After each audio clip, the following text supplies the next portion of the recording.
Il est 17 heures passées de 16 minutes dans la région de Thiès, plus précisément à Tivaouane, la capitale de la Tijania. La même heure ici au niveau donc des HLM 1. Sodida, ici à la magie de la télé. Bienvenue fidèles chers téléspectateurs de la DTV. Ravi de vous retrouver encore une fois de plus.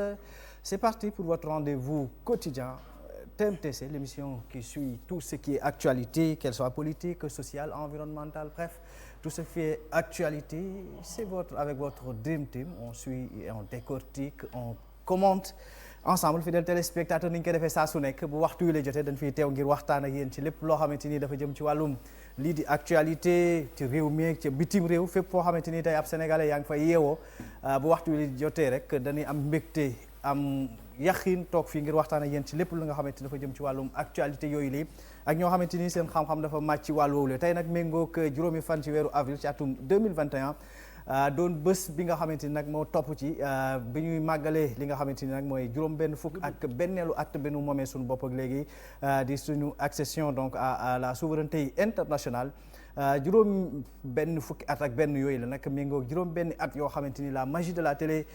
boobu existe nag léegi dinañ ci dikk tout à l'heure à travers donc une émission spéciale boo xamante ni ça sera dédié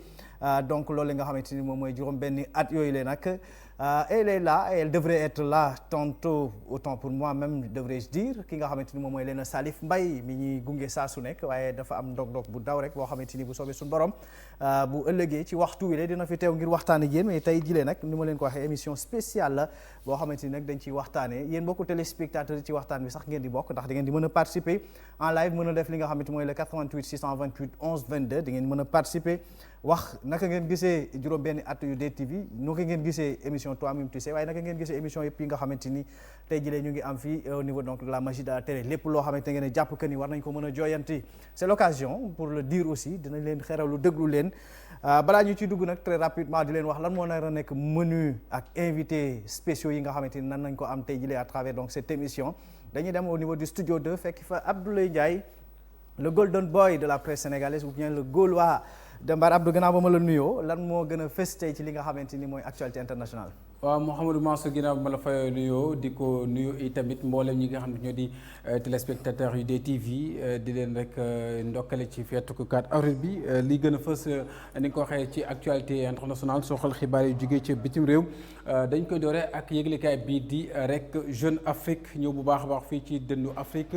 soxal na li nga xam ne moo di présidentielle au Tchad l'enrôlement des électeurs a-t-il dérapé li waral laaj boobu samp nag mooy dañu seetlu ne fële nga xam ne moom moo di ca réew ma ca loolee nag ca bureau de vote yaak sax ci yan ci barab dañu nimuki ay xale yoo xamante ni dañ leen bind di ay adolescents ak i mineurs ñoo xamante ni ils n'ont pas atteint l'âge de voter mu nekk loo xamante ni nag moo waral tey jii ñu jàpp ni bu ñu sukkandikoo ci la commission électorale nationale et indépendante du CENI mooy nag ndax délivré ñu ay cartes électeurs yoo xamante ni dañu gis ne nag ay Tchadiens di ay mineurs yoo xamante ni jébal nañ leen ko toloolee bokkul ci le respect donc les normes yi nga xam ne moo war a am ci jongante yi am foofu lay mu nekk loo xamante nag soxal lii di premier tour élection yooyu war a am ci 11 avril mu mel nag ay problèmes yoo xamante ne gis nañ ni ay soupçons de fraude ak de lii di xamante moom moo di juj njaaj am na ci boobee lépp waajal ak bindu ga di enrôlement des électeurs au Tchad. ñu dem ci benn yëglekaay soxal na également yëglekaay bii di Africa News ñëw na également ci dëndu Afrique les négociations entre l'Égypte, l'Éthiopie et le Soudan sur la question du barrage controversé du grand barrage de la Renaissance yi am ci Kinshasa sous la présidence de Félix Tshisekedi moo leen dajale foofee ci Kinshasa ngir waxtaane lu nu mel diggante réew yooyu nga xamante ni Égypte ak Éthiopie ak Soudan mel na nag jaaratuñu taal ci la barrage boobee ci Nil bi ndax courant baak la fay soqe kook ndox moom ñu jàpp ne ñu ngi privé des milliers d'habitants li nga xamante moom moo di wàllum courant wàllum ndox te li ko indi mooy ñàkk déggoo ci Nil boobee nga xam ne gis nañ temps yi sax lañ fa bloqué ci ay li nga xamante moom moo soxal wàllum courant ak ndox mu nekk jafe-jafe boo xam ne kon ñetti réew yi war nañoo waxtaan moo tax ca Addis Abeba ñu daal di fay def am ndaje boo xamante ni ci njiitalu Félix Tshisekedi moom moo ko jiite di sàkku nag ne ñu xool l'intérêt des peuples ba ñu xool intérêt personnel ci li nga xam te moo di la ñu war a doxalee politique bi ñu war a appliquer au niveau du Nil. ñu wéyal ak benn yëglekaay dem ci lii di rek soxal na également RFI rajo France Internationale soupçon de complot en Cisjordanie le prince Hamza refuse de rester silencieux moom nag dañ ko daanaka dañoo jàpp ne sax mën nañu jàpp ne mi ngi ci ab résidence surveillée li ko waral nag moom mi dañ ko soupçonné ne dafa am ay activités yu muy def yoo xam nag mën na nuire le royaume bi am foofee ca Cisjordanie mën nañu jàpp ni mat na 100 ans loo xamante nag foofu lay ca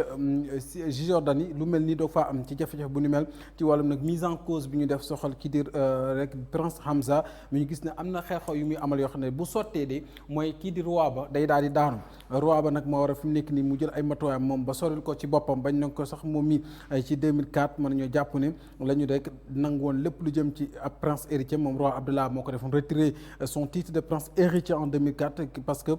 ci noonu nag la jàpp ne dañ ko marginalisé dañ ko beddi ci kilifa yi te moom nag li muy wéy di xeex nee na dara mënul tax mu xeex mooy corruption ak guerre ba ñu jàpp ne kilifa yi Cisjordanie ñu ngi koy def te loolee baaxul ca peuple ba baaxul ca askan ba waral nag ñoom ñi ca keppaar ak buur ga ñu bëgg ko faa sorile fi mu nekk nii sax mën nañ jàpp ne internet bu doy amu ko dañ ko privé lu bëree bëri def ko ci résidence surveillée noonu la amee ñu wéyal ak benn yëglekaay soxal na li nga xamante moom mooy jëm ci Figaro dem ca Birmanie fële nga xamante moo di Birmanie face au spectre de la guerre civile ñi di waa ONU nag ña ngay alerté ca njëlbeen di alerté di yëglu gis na nag loolee de buñ ci teelul jóg mën naa musiba lay jur ndax gis nañ bu baax a baax que ni population bi presque dañoo bloqué internet bi foofu la et ce junte bi moo ko imposé mu nekk loo xamante ne gis nañ ni nag jafe-jafe la ci wàllum télécommunication ngir nga mën a jokkalante ci réseaux sociaux yi lépp la ñu bloqué ñu jàpp nag face à cette situation les manifestants comptent parfois même sur la désobéissance des opérateurs ou se ruent sur les puces thaïlandaises mu nekk loo xam ne fii nekk daal jafe-jafe dëgg am na ci réew ma ngir l'accès à l'internet ndax wàllum fit nag politique ga fa am ñu jeexale ko ak beneen dem bokk beneen yëglekaay sax maanaam jeexal ko ak Figaro ñëw également The New York Times ñëw également ci li nga xam ne moom moo di Figaro laa jóge The New York Times ñëw na bu baax a baax ci li nga xam ne moom moo di États-Unis ci wàllum réseaux sociaux lañ doon wax léegi ci la ñuy des ak ki nga xam ne moom moo di Donald Trump. The New York Times wax na bu baax baax ci la Cour suprême bi nga xamante ni annulé na ni ki dem ci altine ci décision bi ñu jëloon ci cour d'appel ngir nag président Donald Trump mi nga xam ne ñu jàpp dafa violé woon le premier amendement bloqué woon ay ñenn ñoo xam ne ci compte Twitter dañ doon am lenn loo xam ne ñu ngi ko doon fësal ci commentaire ak i critique loolee nag di ab panel boo xam ne ci ñetti fan def nañ ko ci cour d'appel bi waxtaanoon ci jël ci ay dogal loolu sax jotoon nañ ci àddu ci atum 2019 ginnaaw bi nga xamante ni gisoon nañ ne moom dafa nekkoon ci nguur gi waaye comme léegi jóge na ci nguur gi jàpp nañ nag amatuñ sañ-sañ bu ni mel te fi nekk ni nag ñoom waddal nañ seen dogal ci loolee Donald Trump defoon bloqué ñenn ñi nga xamante ni daal dañ doon fësal ay critique ci ab comptam ci jamono bi nga xam sax moom sax dañ ko moom tamit bloqué compte Twitter moom Donald Trump ndax lii di ab propagande bu ñu jàppandoon na ci am ci jamono yi élection présidentielle yi voilà Mouhamadou Mansour xam naa lii l'actualité sportive pour ne pas être long dama koy bàyyee ak l'international Mbaye Sène puisqu'il est là il est présentement sur le plateau pour mu ñëw ci de façon très ample gën koo détaillé ak lii di téléspectateurs yi kon à vous l'antenne. voilà Abdoulaye Ndiaye le temps que ñu lay xaar nga ñëw fii ci plateau bi fekk ak ñun ànd kook ñun tey jëlee actualité bi moo xam naa lu ci ëpp ci wàllum sport lañ nar a waxtaane ndax ñàkkul ni topp ngeen donc li nga xamante ni moom mooy actualité week-end moom bi nga xamante ni mi ngi jëmoon ci wàllum sport boobule rawatina nag ci li nga xamante ni moom mooy ci combat diggante Eumeu Sène ak ki nga xamante ni mooy Lac de Guiers numéro 2 ak ni mu jeexee ak loolu lépp ay analyse la yoo xamante ni dañ ko décortiquer ak l'international Mbaye Sène waaye ñi nga xamante ni tamit nañ lañ nar a àndal ci plateau bi dinañ waxtaanee tamit ci actualité Buzz 2 bi la jëm ci wàllum kàddu yi Thierno Alassane Sall bu République des Valeurs Macky Sall confond li nga xamante ni moom mooy Pâques et Noël loolu lépp dinañ ci dëkk bu soobee suñu borom waxtaane ko waaye nag tey li ma leen ko waxee émission spéciale la boo xamante ni ça va être fun du reste dinañ ci waxtaane yéen mbokku téléspectateurs ngeen war cee mën a ñëw participer indi ci seen xalaat waaye aussi wax ci lépp li nga xamante ni bëgg ngeen ko ñu améliorer ko ci cadre boobule c'est le moment ngeen def ko. Nous on a la nostalgie, on le dit souvent aussi qu'on a la nostalgie d'un lieu, mais nous avons la nostalgie d'une personne. El Maestro, il est là avec nous sur ce plateau. Borom ci kaw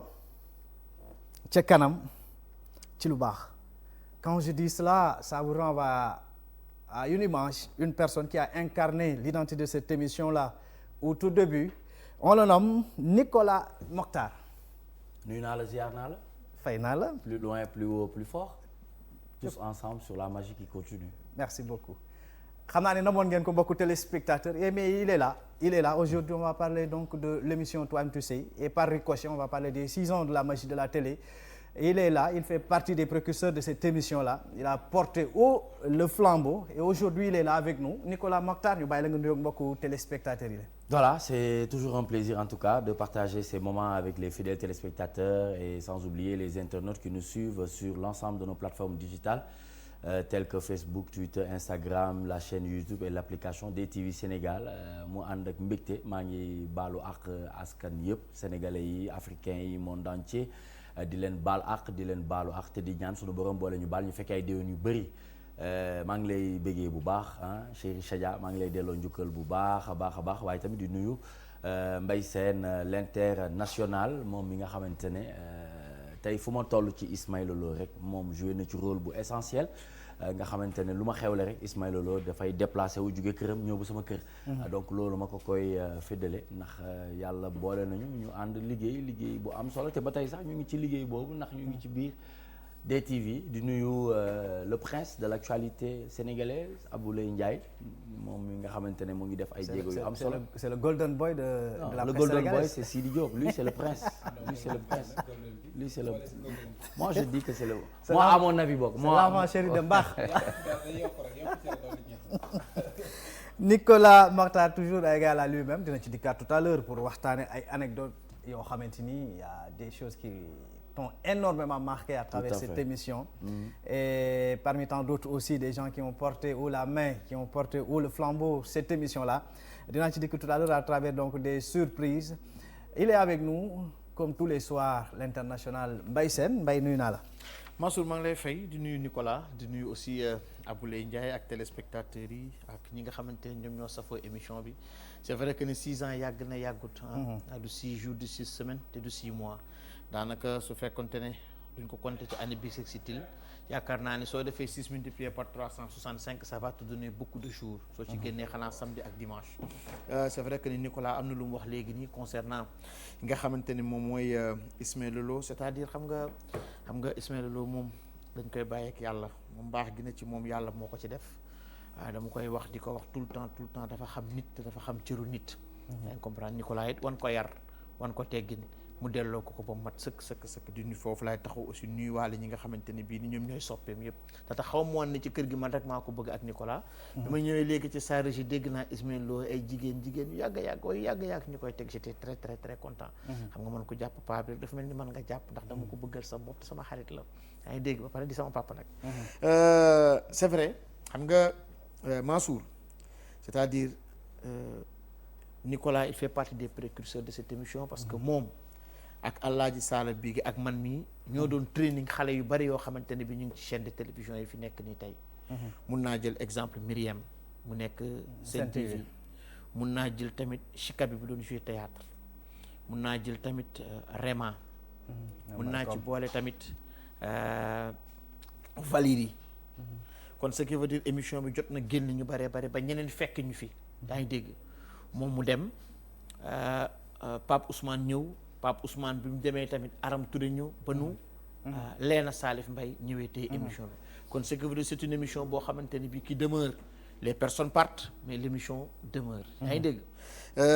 man nag DTV comme li may tàmm di wax rek daanaka xam naa ça va surprendre beaucoup de gens mais je suis le premier à être ici dans cette télévision. on y reviendra tout à l'heure loolu moom mooy li ñu bàyyeel mbokku téléspectateurs yi ku nekk dina ñëw ak anecdote am par rapport à cette émission mais par rapport à cette maison aussi qui a porté li nga xamante ni tey tax na ba wàllum démocratie fii ci réewum Sénégal ñu ñuy cité en exemple juróom-benni at bariwul mais boo xeexee tey yu dafa mën a bokk ci li nga xamante mooy le paysage médiatique sénégalais j'ai l'habitude de le dire que au niveau de ce paysage médiatique la magie a désormais un nom et c'est bien sûr ce n'est pas pour nous targuer mais c'est bien sûr la DTV il est avec nous sur ce plateau le Gaulois de Mbar le golden boy de la presse sénégalaise Abdoulaye Ndiaye borom xibaaru marax yi. waaw Mouhamadou Mansour ñu ngi lay nuyu di la ziare bu baax a baax di ziare ñi bokkal jotaay bi ku ci mel ni DJ Nicolas borom c'est samedi l'émission matinale bi nga xam ne c'est une émission vraiment très attendue di ko ziar di ko jox wàcce am waaye di nuyu bu baax a baax ki nga xam ne moom moo di Ablaye Ly sama xarit la léegi ñaari kuy bokk mbalka lañ nee naa que Corée du Nord la Corée du Sud léegi di nuyu nag le natif de Kahone temps maa ngi woon dëkkam Kahone jaar naa fa sama xel dem ci moom vraiment gis nañ fu baax a baax dëkk ba ni mu yànjee macha allah waaw nekkoon nga fu baax waaw fu baax noonu nekkoon nga dëkk bu am ay histoire nagg jaxate ay ngàcc nawde nekkoon nga ci dëkk bu am di histoire ziare mboolem ñi ñuy bàyyi xel waxtu wi di nuyu waa chambre tensis bu Rëbës waxtu wi ñoom it dañuy bàyyi xel émission bi bu baax a baax a baax waaye di ziare di jeexale foofu ñi nga xam ne ñooy tax Sénégal tey ji jàmm am di suñu kilifa diine yi di ziare Serigne Babacar Sy Mansour yàlla yàggal ko fi may ko wér waaye di ziare Serigne Mountakha Mbacké Bassirou ak kulli xalif général fii Sénégal ndax ñoom ñooy xalifatu am fi ardi yàlla na yàlla yàggal leen fi may leen wér. Il est là avec nous aussi sur ce plateau le grand-fils de Ardo il est là avec ses milliards hein. Je vais pas dire qu'il n'a pas de milliards mais il est là avec ses milliards Abdou. Mansour maa ngi lay nuyu. Est-ce que je vais pas dire mi salminima. Kay mi salminima. Bon, comme ça on va faire un petit coucou à Mbaye les Mbaye là. Oui. Ak ceux qui nous suivent à travers donc les réseaux sociaux rawatina nag ñi nga xamante ni ñoom ñooy Amadou Balde sax la ñuy jox. mu séddale ko mook ñoom Sall Cham ak ñi nga xamante ni Ahmed Zedine. jox ko suñu mbokk séeréer yi leen. bébé de la ñu wax leen voilà nuyu nañ leen. ok donc damay bañ ñoom Mbaye jiiñaañi lu ñuy jiiñ d'habitude rek kono on calminaama onon fof donc maa ngi leen nuyu Mansour di nuyu sama copain sama xarit wax na dëgg temps yi moom ay gaañ lañ quoi bu si cat duggul donc di nuyu sama grand sama copain Mbaye donc di nuyu Nicolas donc Nicolas moom fekk naa Mbaye di def témoignage ci moom man tamit war naa mën a am témoignage yi ma mën a apporter ci moom quoi parce que d'une part sama ñëw ci télé bi moom ci la bokk donc bokk na ci ñi nga xamante ni sonn na ci trop parce que man ak moom ñoo nekkandoo woon LCS donc ma fa doon def benn émission bi nga xam moom sax laay def fii mise à jour doon fa def émission mu jafe woon conditions yi difficile woon et cetera après man ma bàyyi woon lépp luy télé ma ñëw fii ba mu ñëwee ci la ma suggéré tiens ma ñëw aussi mu boole ma ci training bi donc muy ki nga xamante ni ku baax la donc di ko ñaanal yàlla suñu borom lu mu bëgg ak lu muy séntu yàlla may ko donc te mu jig ko parce que nit moom boo amee dara te jigu la rek ça pose problème donc du nuyu ñi nga xamante ni ñoom ñooy téléspectateurs yi donc surtout internautes yi parce que comme man ci wàllum technologie laay yëngu ñooñu laay gën a bàyyi xel ni ko kii dafa am benn waay bu dëkk Yoof nag dafa amoon benn cri de cœur bu mu ñu yónnee woon donc par rapport ak pêcheurs yi nga xamante ni réer nañ fan yi yëpp fii di Yoof donc depuis boobu nee na gisul benn jéego bi nga xamante ni autorités yi def nañ ko donc dafa waxoon pour ñu jàllale ko message bi ñu profité jàllale ko di lancer alerte parce que peut-être ñun suñu baat fu mu mën a egg moom baatam mënu fa egg et cetera donc di ñaax autorités yi ñu bàyyi xel ci ñooñu nga xamante ni disparaître nañ ça fait 1 mois te ba tey déggaguñu kenn wax ci Mansour mu doon lu am solo yaakaar naa ni foofulee tamit la magie de la télé mi ngi teew fépp foo xamante ni dañ jàpp que ni actualité la maanaam lu soxal askan wi la loolu ngay wax noonu xabaar boobu lee rédaction bu DTV def nañu ci liggéey buñ ci ayib dem nañ ba rencontré ñi nga xamante ni ñoom ñooy famille noonu lañ ko defaloon tamit ci ñi nga xamante ni ñoom ñooy pêcheurs yi bàyyee ko woon fii nga xamante ni moom mooy ci Thiaroye-sur-Mer te suñ borom def li gën ba ñu gis leen démb à travers donc ki nga xamante ni moom mooy la marine nationale aussi dañu delluwaat tamit di leen jaajëfal ñoom tamit ci liggéey bu mucc ayib boobu la nga xamante ni ñu koy def waaye buñ nee émission Toi-même tu sais wax nañ ko léegi les précurseurs rawatina ki nga xamante ni mooy Nicolas El Mokhtar mi toog fii am na keneen koo xamante ni mii noon ngeen kanamam aussi tamit ci à travers cette émission di borom Dakar TV International Pape Ousmane Cissé waay ma nga jaaxaan de oui Mansour Sow ni ma ko tàmm damay laaj émission ni ma ko tàmm di waxee mais Ouz maa ngi lay ziar.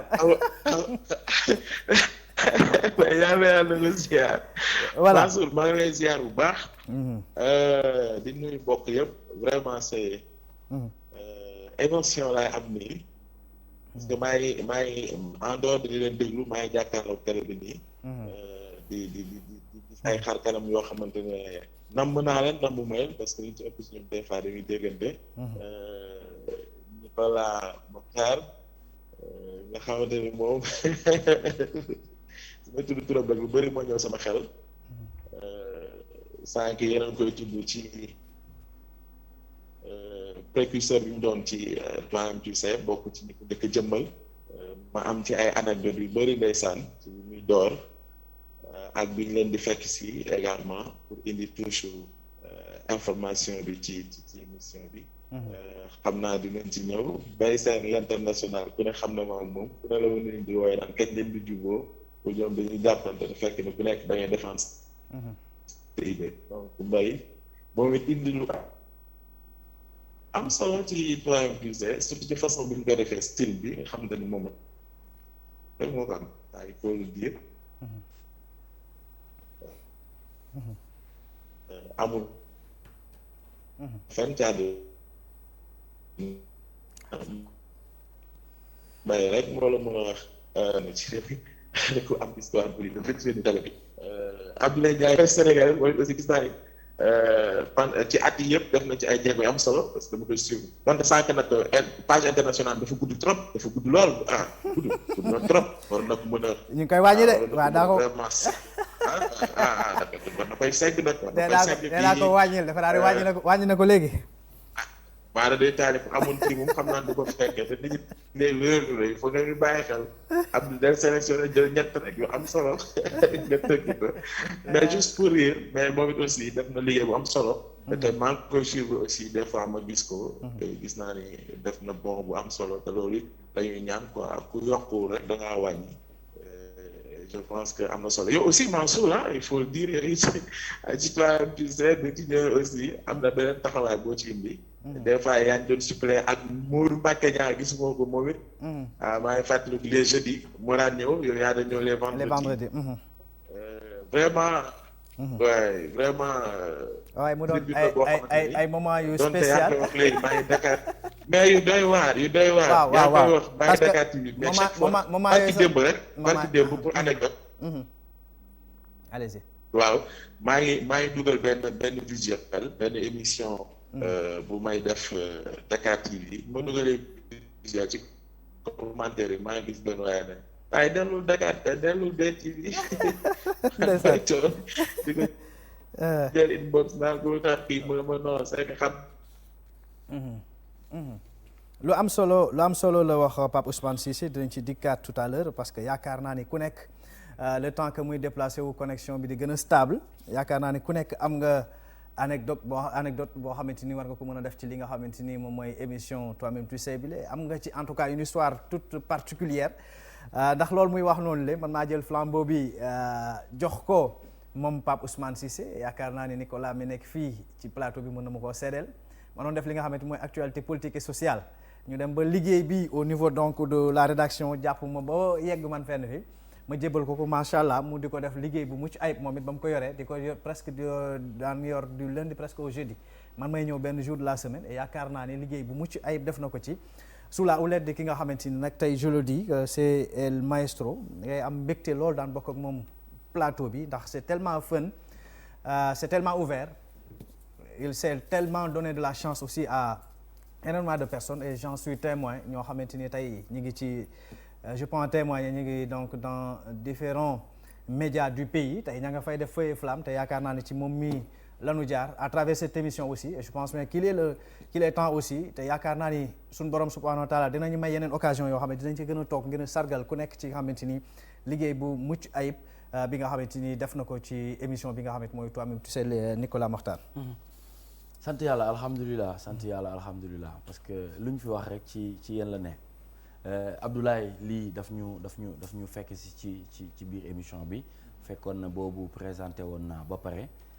c'est vrai on a eu à faire ensemble la LCS sur la VDN fekk ma doon def émission 52 minutes du lundi au vendredi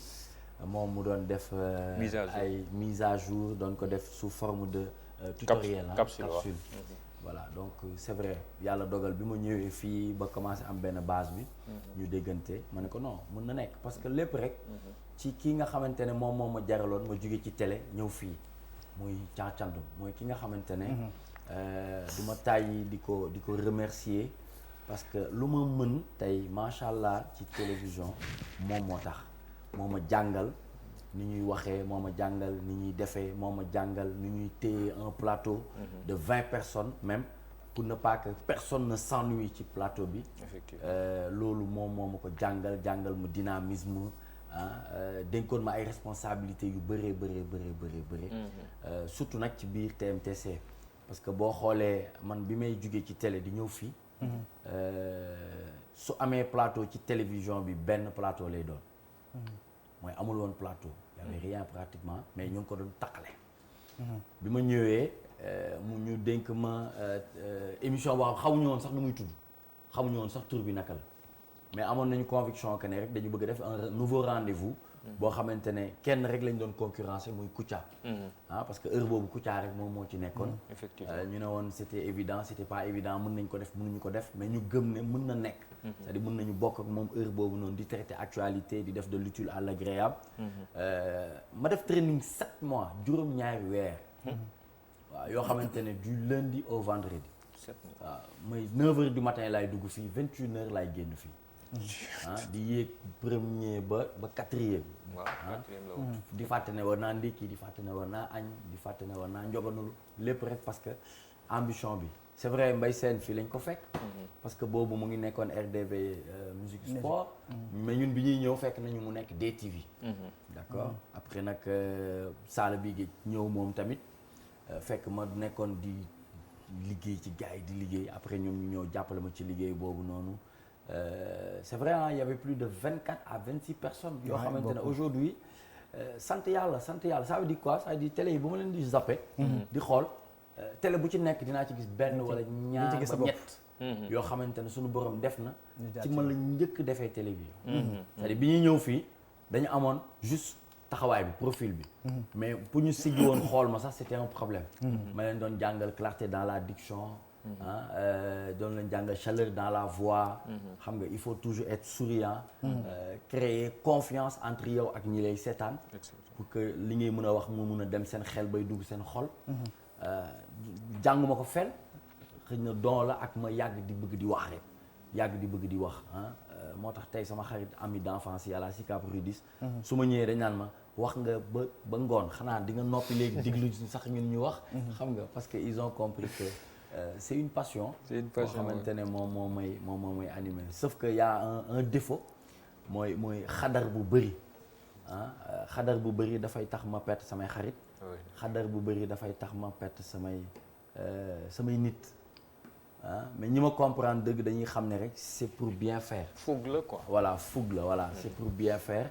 parce que dama jox cër trop ñi ñuy seetaan. dama jox cër trop boo xoolee sax. man musuma def émission sol manche courte tellement dama jox cër ñi nga xamante ne ñoom ñoo ñuy seetaan ñuy ay professionnels ba pare nekk ñoo xamante ne yow li ngay def sax ñoom ñoo la ko gën a mën fuuf parce que à chaque fois boo génnee gis nga conseils yi ngay am de l'extérieur dañ lay wax mu mel ni ñoom ñu ngi ci biir télé bi fekk ñoom seetaan rek la ñuy def te ñooñu doole donc ñooñu tax ba xadar bi may def ci biir liggéey bi. nga yokk doole c'est un défaut c'est un défaut quelque part damay wéet ma jooy parce que daf may metti parce que daf may indil des fois ay incompréhension ak ñi may liggéeyal. te du loolu c'est juste que je suis passionné. damay bëgg liggéey bi rafet surtout nag yàlla dogal mu boole mag un grand frère d'abord. boo xamante ne Sicap Rudis la mais mu nekk un manager aujourd'hui muy Jupiter. Parce que ba may def rajo laay rêvé liggéey ak moom. xam nga mu am un ami un grand frère bu tudd Mahfouz Seck mu yàgg di ma wax di nga mës a liggéey ak moom yow continuer liggéey rek di nga mës a liggéey ak moom continuer rek continuer. ba yàlla def ñu liggéey ma gis tamit moom mu am passion ba pare day yulli poosam yëpp pour matériel pour maanaam lépp luy. lépp mat voilà mooy logistique bi war boo xoolee tey. pak yi ñuy wax mooy sac yooyu ñuy odo di filmer mu nekk direct ñun ñoo ko njëkk def Sénégal te man lañu njëkk jox privilège fekk ñu Touba ma koy def Touba may jóge Dakar chaque point ñu taxaw ñëw Touba fekk ñu koy def àddina yëpp naan kii lan lay def nii ñii lan la ñuy def nii te on était en direct donc aujourd'hui su ma gisee yeneen chaînes yi di ko utiliser fierté la Zoom aussi gis nga boobu gis nga Yves ak nu mu tudd émission bi ñu naan toog leen seen kër ci lañ ko commencé utiliser d'accord ma utiliser ko ci anniversaire Habib Faye. ci 2 ans am. d'accord tey da ngay gis ay jumtukaay yu bëri yoo xamante ne ñu ngi koy utiliser sur le plan international. moom mu fexe ba ñun ñu am ko. donc loolu daf may rakkaajuloo. pour que man su may liggéey ak yow. nga joxe le meilleur de toi. pour que ñu nekk à la hauteur. pour que voilà gis nga après. nii yëf yi tëddee ci biir TMTC. kafooree bi mais dañ doon sax xeex à la limite. des fois balaa ji yéeg. c'est clair. Mbaye Sène xuloon nañu. ba mu wàcc simmeeku. dem ci otoom simmi ay yéreem. sol yeneen yére ne bu ma wàccee mu rey ma. est-ce que comprendre nga li ma wax te lépp rek. en fait c'est dans le but de bien faire dans le souci de bien faire.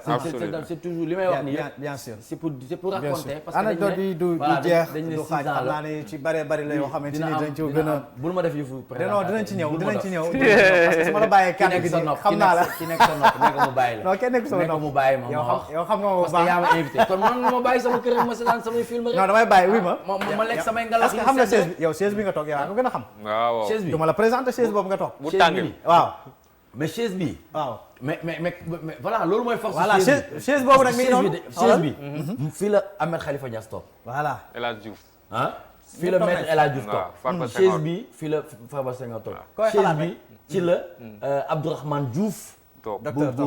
bu waa docteur ci la toog. mais dañu amoon privilège mun wax. mu exprimer wu. léegi nag gars yi di dugal nag. gars yi di dugal Mbaye Sène léeg-léeg. waaw loolu laa day dem ba benn moment yi bëgg yéeg ci kaw table ma ne ko da ngay wàcc. léegi nag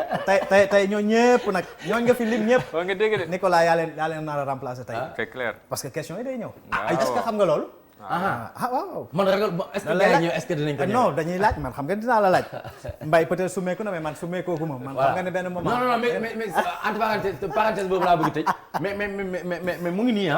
c'est vrai aujourd'hui je l'ai perdu. en tant qu'ami il est un peu distant. xaw ma ko dugg suñu diggante nag dama koy wax te yàlla rek tax. ci jëm sëñ Fallou am naa doom tëñ sëñ Fallou. mu tudd mu bëgg sëñ Fallou. li may wax je le dis solennellement. et c'est un cri de cœur.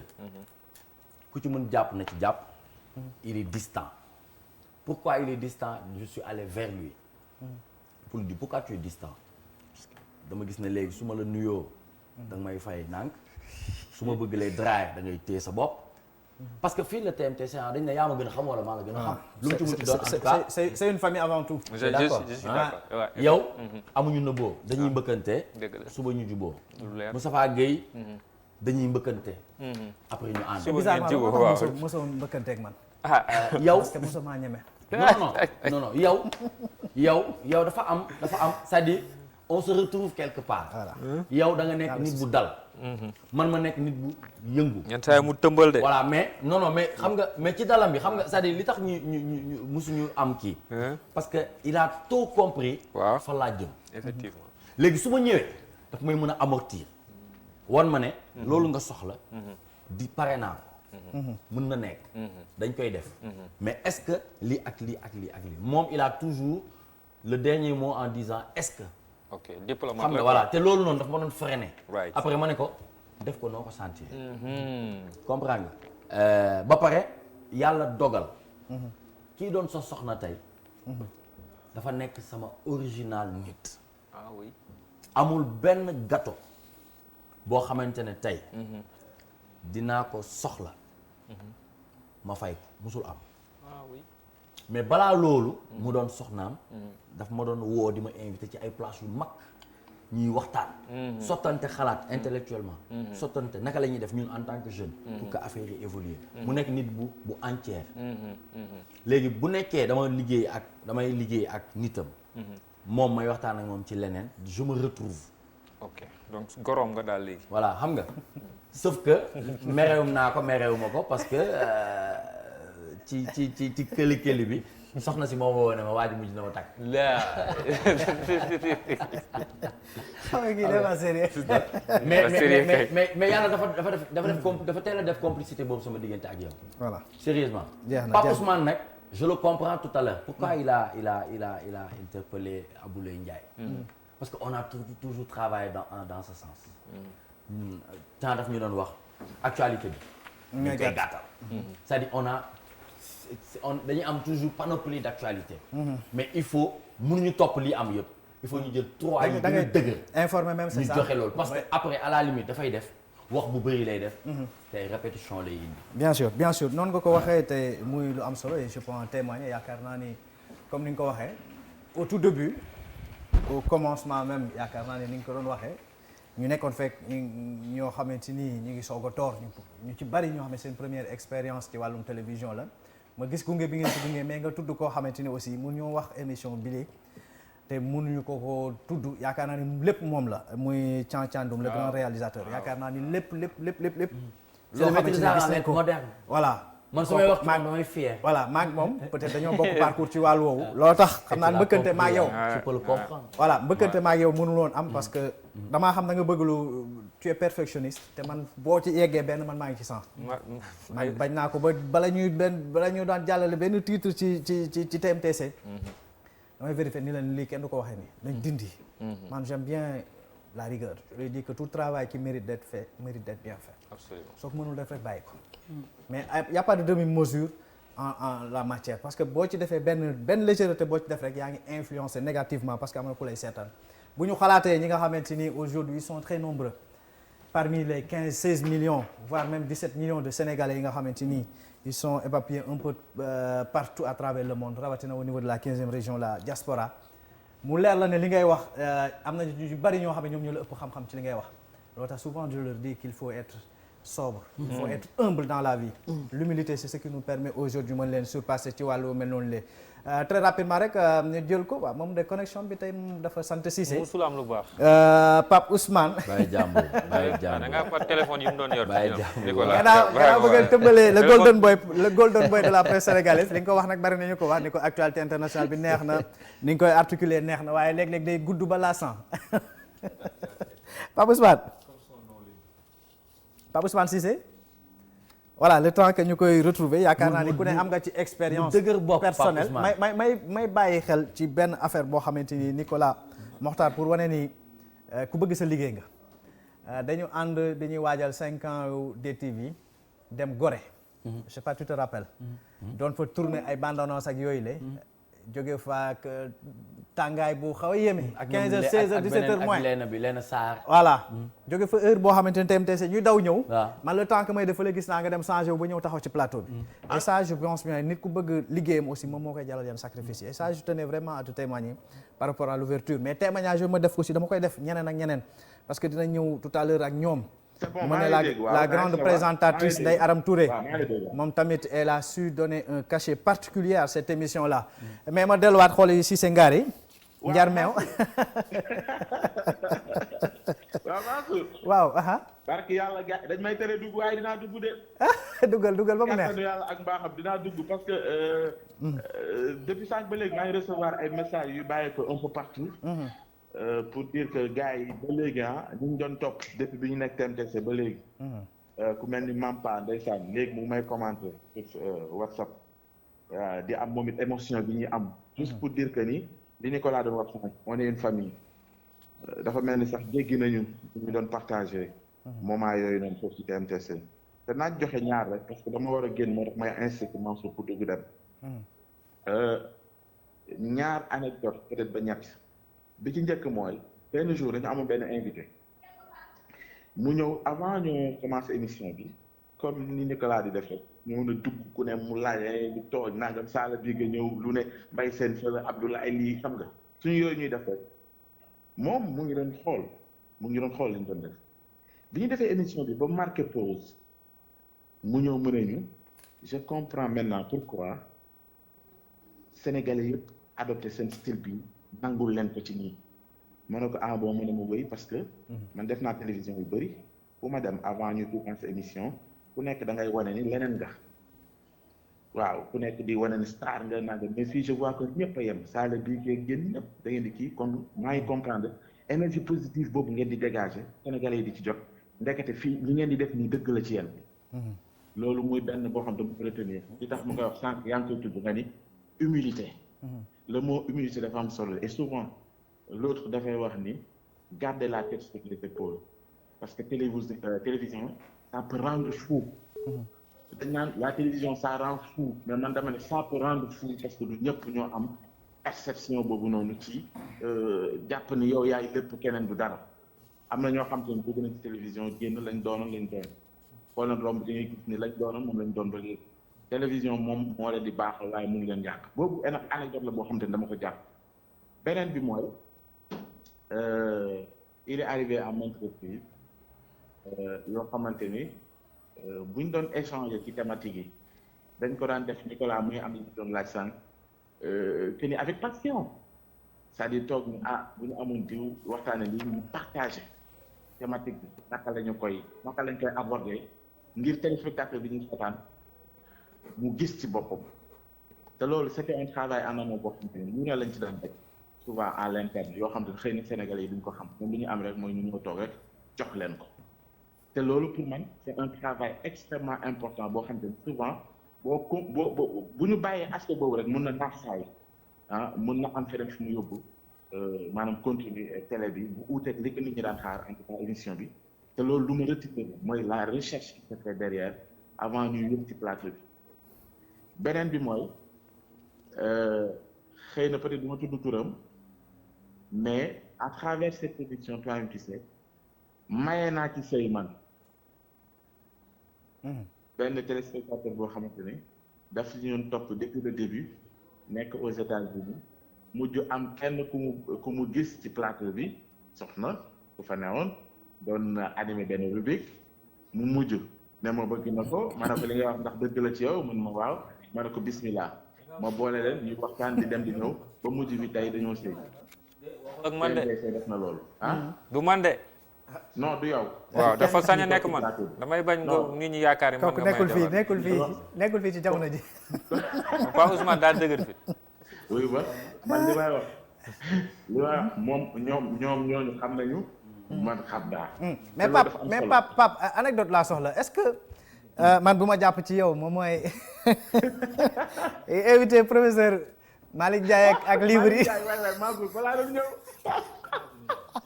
Mansour loolu il faut que ñu wax ko solennellement Sénégal yëpp jot ko parce que jour boobu yow yaa ci tombé mais keroog li ñu ma reetaan man sama xol baa ngi jeex parce que maa ngi naan fii bu ma planqué tey ci émission bi kat laay am invité Malick Ndiaye dafa ñëw ci plateau bi toog bon bu ñu ko préparé mu def kii et tout ñëw toog il n'avait pas compris que ni ci émission daf ci am partie divertissement dafa am divertissement avec les artistes léegi bu ñu ñëwee ñu takkal ko micro mu toog ñu toogee artistes yi ñëw di balance dañuy balance des na ay 10 minutes pour ñu commencer émission tak ma gis sa waay génn te gàddu livre yi ay livre yu ñu jeex keroog dafa dajaloon ay livre yu ñu jeex dañ saan rob xam nga ñëw dama mais tu m'avais pas dit ça alors à partir de cet instant je pars ma ne ko mais professeur attends ma ko expliqué non on va rester là romb yaakaar naa Mansour yaa ko doon def foofu naan ko nii di ko expliqué mais maa dajeeg moom ci couloir bi ak livre yi ma ne ko mais professeur qu'est-ce qui se passe mais am na beneen anecdote bu ma lay may Mansour balaa may jeexal il n'avait pas compris le concept Mamadou Diop Decroix il n'avait pas compris le concept parce que Mamadou Diop Decroix foofu laay jeexalee moom it bi muy découvrir toi tu sais dañu toog ci dafa amoon partie je pense que ay voilà lamb la woon léegi mbër yi waroon ñëw première partie toi tu sais après ñu ñëw deuxième partie pour àggale moom bu mu ñëwee ci salle d'attente bi mu ngi sol woon ba ndaay takk cravate et tout léegi bi ñu commencé émission mu gis ay mbër mu teg ci cravate am jamono jooju sax Pierre Edouard Faye moo fi newoon mu ne day def Pierre di wax ak moom fekk man maa ngi fële jékki-jékki rek Pierre woo ma ñëw na ma yii sa waa ji dafa dara dem dara ko daxal mu ne parce que ay mbër la gis mu ne ko non yow première partie nañu di ñëw deuxième partie affaire yi mu ne ma il faut que ñu dugg nga gàttal affaire ma ne ko d'accord ma ñëw wax ak moom mu ne am oui tu sais ma ne ko non ñu dégg quoi comme vous êtes là defal na sa carte nañu dem ci benn waa ñi dañuy pare ci ñu partie après ñu dégg mais xam nga lan moo xew Mansour bi ñu yéegee ak moom ñu commencé émission ba émission bi jeex je pense que Nicolas mu ngi fa sax je parle sur le compte de Nicolas bi émission bi jeexee gis nga bi ñu naan jeex na dafa ne ah oui jeex na gis nga depuis ce jour là à chaque fois bu ñu ko soxla woon TMTC day ñëw moom foofu la jaaree épouser format bien sûr pour dire que on a réussi tant bien que mal à faire de cette émission des trucs boo xam ne Sénégal yëpp des trucs de cette maintenant man suggestion bi may def te gisatuma ko woon mooy partie divertissement laaj boobu ngeen ci dindi pour man je sais pas dafa war a dellusiwaat qui a été à l'origine de ça mais loolu dafa war a ñëw parce que dafa bokk ci pan yi gën a am solo ci doit administrer moo tax d'ailleurs man saa yi ma jàppee ma gis leen noonu rek ñenn bu ñu ko defee dañuy dem seen yoon dafa géey am na noonu parce que loolu moo jënd di solo ci la moom comme dañuy kii il faut waaw foog ñu di def mais loolu war naa ñëwaat ci la bokk Fama c'est important il faut que tudd ko parce que Fama tout le travail derrière coordination bi woote nangam c'est elle il faut ñu gërëm ko en dehors de Fama Thiandoum vraiment nga xam te ne moom moo nekkoon bopp bi set boobu derrière accompagne ñun ñëpp Abdoulaye di ko fàtte sànq maa ngi tudd fàttewoon ko beneen anecdote ma joxe te Aram Touré bu fekkee ne am na chance pour dina ko confirmer bi ni Nicolas di fa jógee Aram di ñëw premier réflexe dafa doon du ma ko def ma ne ko rek mu ne Pape Ousmane Nicolas ni mu ko doon defee ni mu kiyee naa nga non mënuma ko ma ne ko waaye yow professionnel xanaa liñ ci dool rek mooy affaire sax ma ne ko loolu laa mun ndax Nicolas ni mu ko doon defee ak ñu doon toonee naa nga ma ne ko nañ dem on va t'accompagner mu commencé pour premier jour muy sànni nii di dem nii di ñëw xam nga affaire yi xaw a kii mais gis nga bu ñëwee 2 jours 3 jours ba mu jëm c'est fini dafa adapté wu ci cadre bi. mënu ci cee léegi également ça a été le cas yu ñëw Abdoulaye li fekke woon na mu waaye yow premier jour am xoolal kenn xamul fan la leen a jaar. kay ci Rasoulaye day génn góor génn fii naa nga xol ba pare ñu pare ñu ne day débriefé moo bëgg ñëw ëpp laa nekk fa daan noo fekk saal bi mu doon ay anecdote yoo xamante ni dafay neex ci xol on a eu à travailler je pense bien qu'à des moments ma seede ko ci Pape Ousmane Cissé à des moments du reste très difficiles même au sein de cette maison parce que fekk na ngay soog a démarrer on n'avait même pas une rédaction il fallait aller à la conquête d'un certain nombre de téléspectateurs ngeen bokk naka lañ mën a def ba mën a bokk li ko Mokhtar doon waxee léegi mu may gën a jafe pour bokk yow xam nga ni yàgg ngaa fekkee ni ñuy invité ay doomu aadama ñuy décliner seen invitation wala dernière minute ñu décliner. je pense Mansour ma may la benn boo xam te ne fekkee woon ko yaa ngi fàttaliku. jour bi rédaction bi demoon ci benn événement yegg si ñu naan yeneen kan. waaw bari na waa ñi ñaan lu ne dégg nañ ko. mais xam nga lan moo ma neex. mooy 2 ans plus tard. point de presse du am tant que DTV ñëw jël. loolu am solo ngi noonu. loolu lu muy faram mooy kii ndox teg di rey suñu bopp ñu. waaw nee nañ mun na fondé mun nañ ñoom laa. parce que fa la dem pass. moo tax message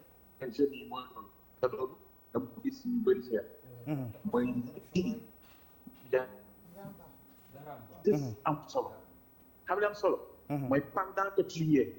marqué sa empreinte ci liggéey. pas ci copie pas ci yëf ñàkk fay day pas di nekk di wàññi nit ñi. mooy c'est pas le plus important li am solo mooy fépp foo mën ci nekk. marqué sa empreinte ci liggéey ci assiduité. ci maanaam respecté ci bopp respecté nga xamante ne dañoo bokkal ñëpp bu la ci kenn ñàkkal fay te loolu fan solo. pour man loolu ñun ñëpp en tant que jeune duñ ko comprendre noonu xam ni concurrence du entre nous mais suñu bët dañ ko teg ci fu weesu Sénégal xool jeunes yi àdduna yi li ñuy def yegg ci yenn niveau yi ñun aussi ñu incarne niveau boobu noonu ñu bañ a jàpp rek affaire du Sénégal rek la yem. dëgg la yemul Sénégal en fait on doit être des citoyens du monde te loolu bu ci nekk ci war a day waar. mu doon lu am solo émotion laay waxee waaw boo kontaan nañu Pape Ousmane Cissé voilà. je pense bien que aduna moom noonu la li mu ko waxee ni yaakaar naa ni seede ku nekk am nga en tout cas une histoire toute particulière avec cette maison foofu sax laa joyante peut-être Nicolas Mokhtar ni ba ñuy indi TMTC fekk nañ fi ñaari émission yoo xamante ni dañ daan am muy débat de la rédaction bu daan def le vendredi maak Ndeye Aram Touré ñun ñoo ko daan def et je te dis comme li ñuy wax tout début est difficile amoo rédaction amuloo dara invité nañ fi une personnalité ñu toog ba je pense citer benn rek muy au temps Bougazeli ñu toog ba dernière minute sa waay mu décliné ni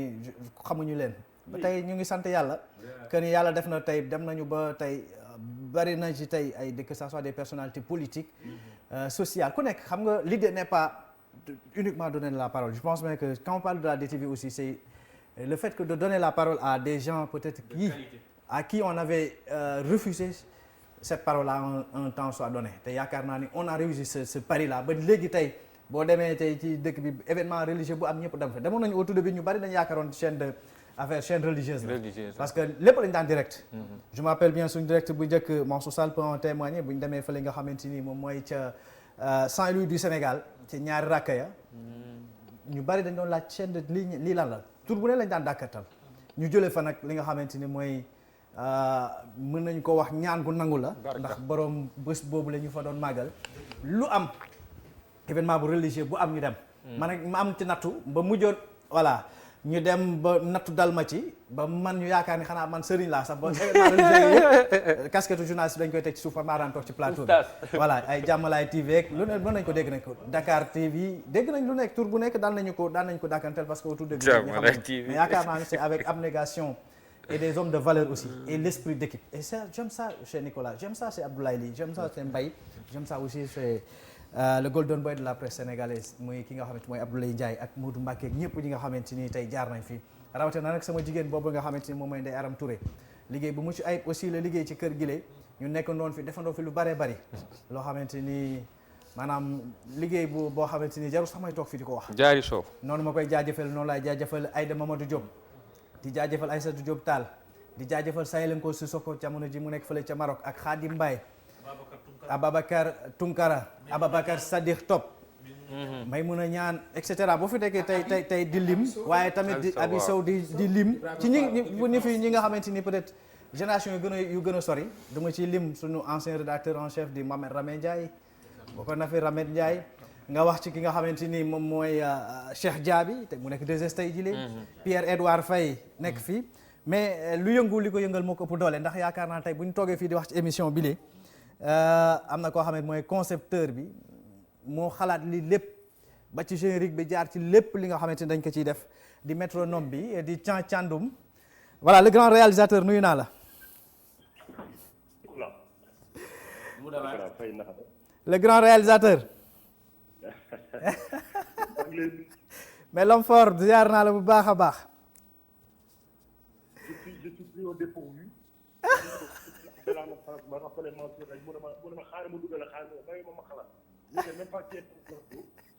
mais en tout cas daal maa ngi leen di nuyu yéen ñëpp. jërëjëf. di leen jaajëfal. di leen remercier et puis di leen wax que c'est vraiment un plaisir de partager avec vous ces moments. mu nekk ay moments yoo xamante ni partagé nañ ko je pense pendant 2 ou 3 ans mu nekk ay moments d'exception. Aujourd'hui c'est vraiment un plaisir de vivre encore une fois cette aventure avec vous. Et qu'est-ce que cela te fait Thian cette longue marche là aujourd'hui fi nga xamante ni xalaat nga ko mu doon sa bébé nga tete ko ba muy dox tey jëlee di tëb di daw nga gis toi-même tu sais fi mu jaar ak li fi jaar en terme de li fi jaar en matière de qualités humaines ressources humaines rawatina nag ci wàllu woowu la nga gis ci que ça soit des chroniqueurs que ça soit des animateurs que ça soit même des personnalités politiques sociales ñëpp ñi nga xamante ne tey ñu ngi ci réew mi la jaar nañ ci émission bi la grâce à l'ingéniosité de cet homme là aujourd'hui aussi il mérite au moins que ñu delloo ko njukkal tey je pense bien que l'occasion se présentera pour ñu delloo njukkal Thiandoum ndax liggéey bu mucc ayib bi nga xam ne liggéey na ko ci kër gi la. waaw mais merci pour le tour. Mais c'est le résultat d'une longue réflexion. Donc mettre en place une émission pour nga xamante ni dafay allier à la fois et responsabilité. Donc di responsable xanaa d'actualité loolu noonu moo ko taxoon jóg te loolu bi mu jógee vraiment nit ñi aussi am ci benn tax c'est extraordinaire mais je pense que nous avons été surpris par l'acte bi nga xamante ni moom la bi loolu aussi la koy donc dafay xamante ni moom mooy nekk ci moom mooy nekk le résultat de toutes les intelligences et de toute créativité interne. Je pense que nous c'était TMT moo nekkoon émission donc qui a permis vraiment à tous les journalistes tous les chroniqueurs dans cette émission apporter seen pierre passer à autre chose. En tout cas on va pas le retenir davantage on sait que moom ci li muy yëngu ci jamono jile te sénégalais yu bëree bëri di ko safoo sax à travers donc li nga xamante ni mooy le petit écran wala rawatina sax li nga xamante ni mooy les réseaux sociaux autres même liggéey bu mucc ayib bi nga xamante ni il mérite d'être donné en exemple parce que je pense que c'est un exemple aussi d'abnégation je vois l'esprit de quelqu'un qui a envie de prouver parce que loolu moo gën a jafe ci liggéey comme ni le disait tantôt ki nga xam ne mooy Nicolas Mokhtar man dama jàpp que rien de grand ne se fait sans passion c'est quelqu'un de très passionné Thiandoum benn affaire rek moo nekkoon cat li fu ma xool dafay bëgg a xool loolu rek moo ñu daan boole.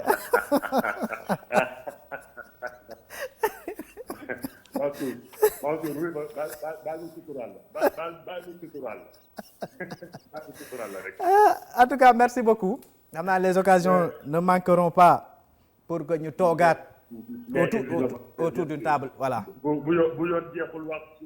incha allahu rabbi toog autour d'une table mën a waxtaanee lii lépp parce que je pense bien que bu ñu toogee war ko mën a rencontrer aussi sunuy doom ba ci sunuy sët nii que ni voilà à un moment donné aussi. Comme le disait Franche Fanon, que chaque génération doit dans une relative opacité découvrir sa mission, l'accomplir ou la trahir. Je sais que lui, il n'a pas trahi sa mission. Nicolas Mokhtar n'a pas trahi sa mission. Abdoulaye Ly, de même que mon jeune frère Mbaye Sène. Abdoulaye Ly, Abdoulaye Ndiaye, etc. ñëpp ñi nga xamante en tout cas ñu ngi koy jaajëfal dinañ ko tegalaat fii ngeen waxtaan ak moom yéen mbokku téléspectateurs yi la di Thiandoum le grand réalisateur Nicolas Mokhtar le temps que ñuy jëli et ça c'est la grande présentatrice. Ça c'est qui. yow maa ngi ci waar bi. mi ngi ci waar bi xoolal kii yàggal na connexion Pa Ousmane. Jaari Sow na nga def. kii mooy Jaari. kii c'est mon binôme sur pour énormément de choses yoo xam ne sax du ma wax. En tout cas qu'est-ce que cela te fait Ndeye Arame Touré nga xool jotaay bi tànk yi nga xamante ni TMTC yëkkati na ko ba mu door rek léegi ak fi mu toll tey jile ak touche particulière bi nga xamante ni apporté nga ko ci. waaw Mansour di nuyu également ñi nga xamante ne ñoo topp yëpp ci plateau bi amoon yéene ñëw fekkee ko. waaye comme ni koy waxee rek journaliste moom day fekk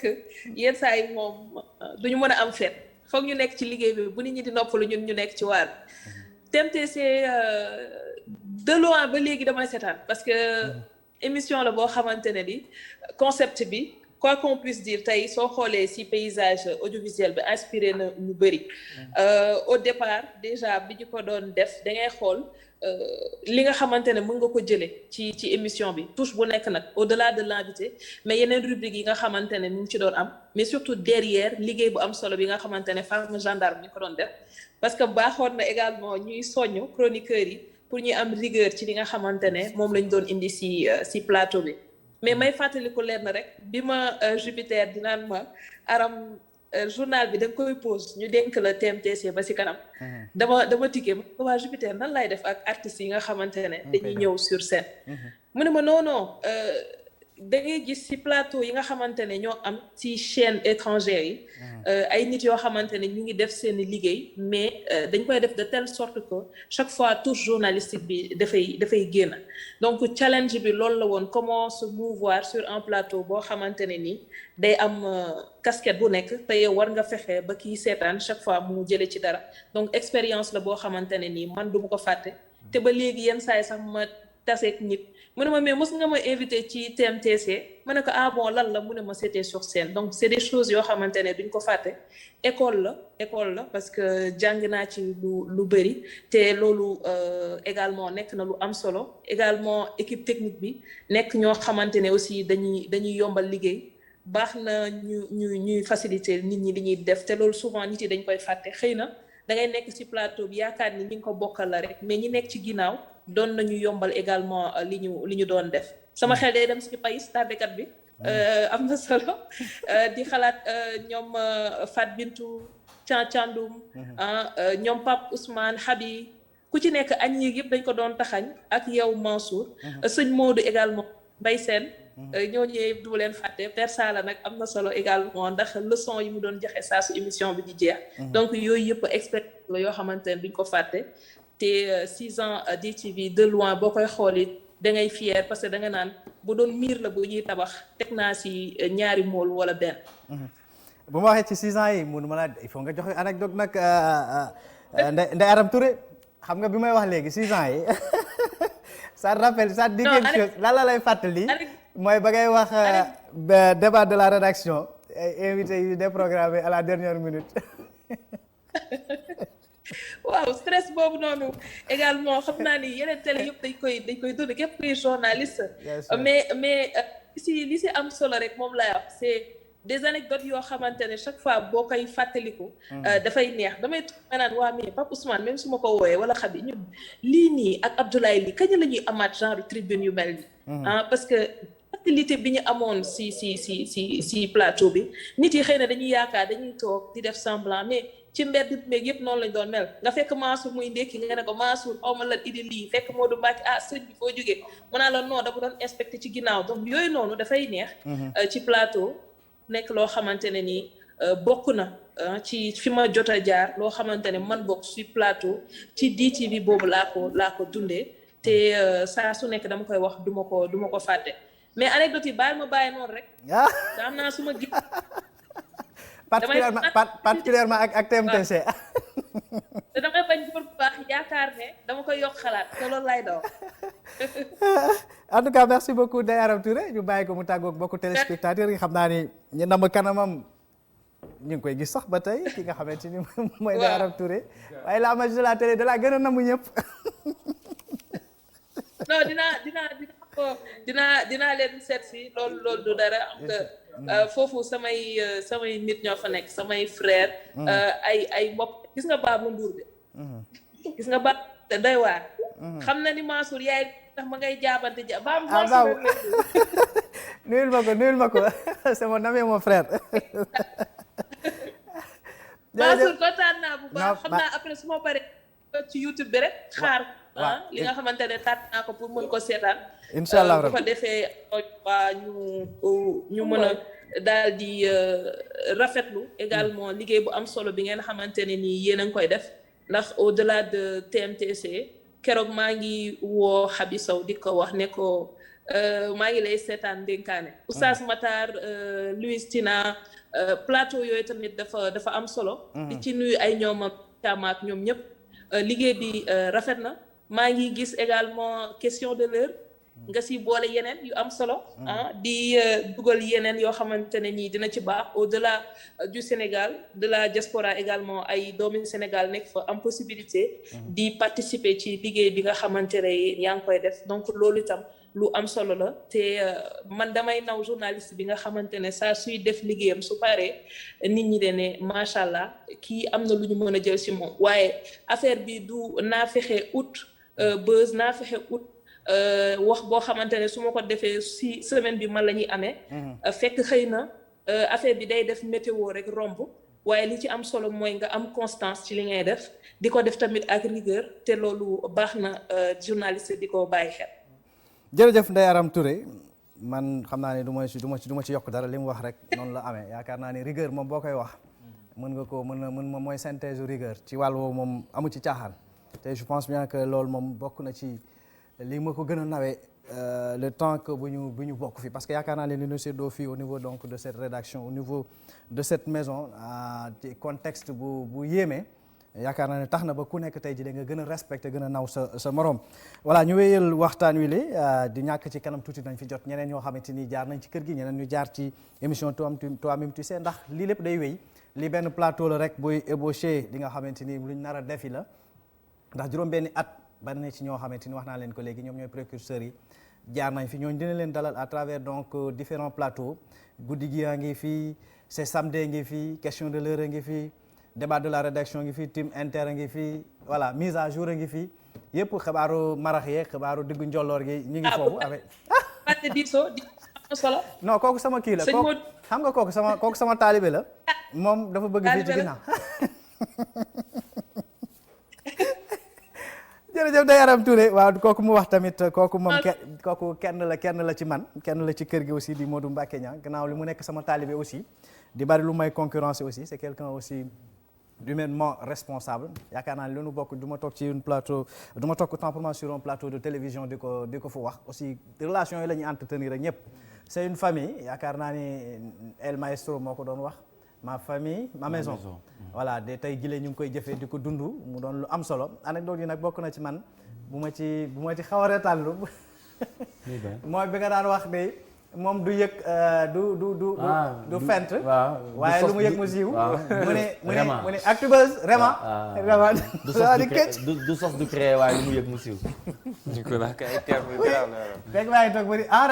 Rema di këj ba di so waa ji et jusqu'à présent man je comprends pas le fait que mu def kii boobu noonu mais après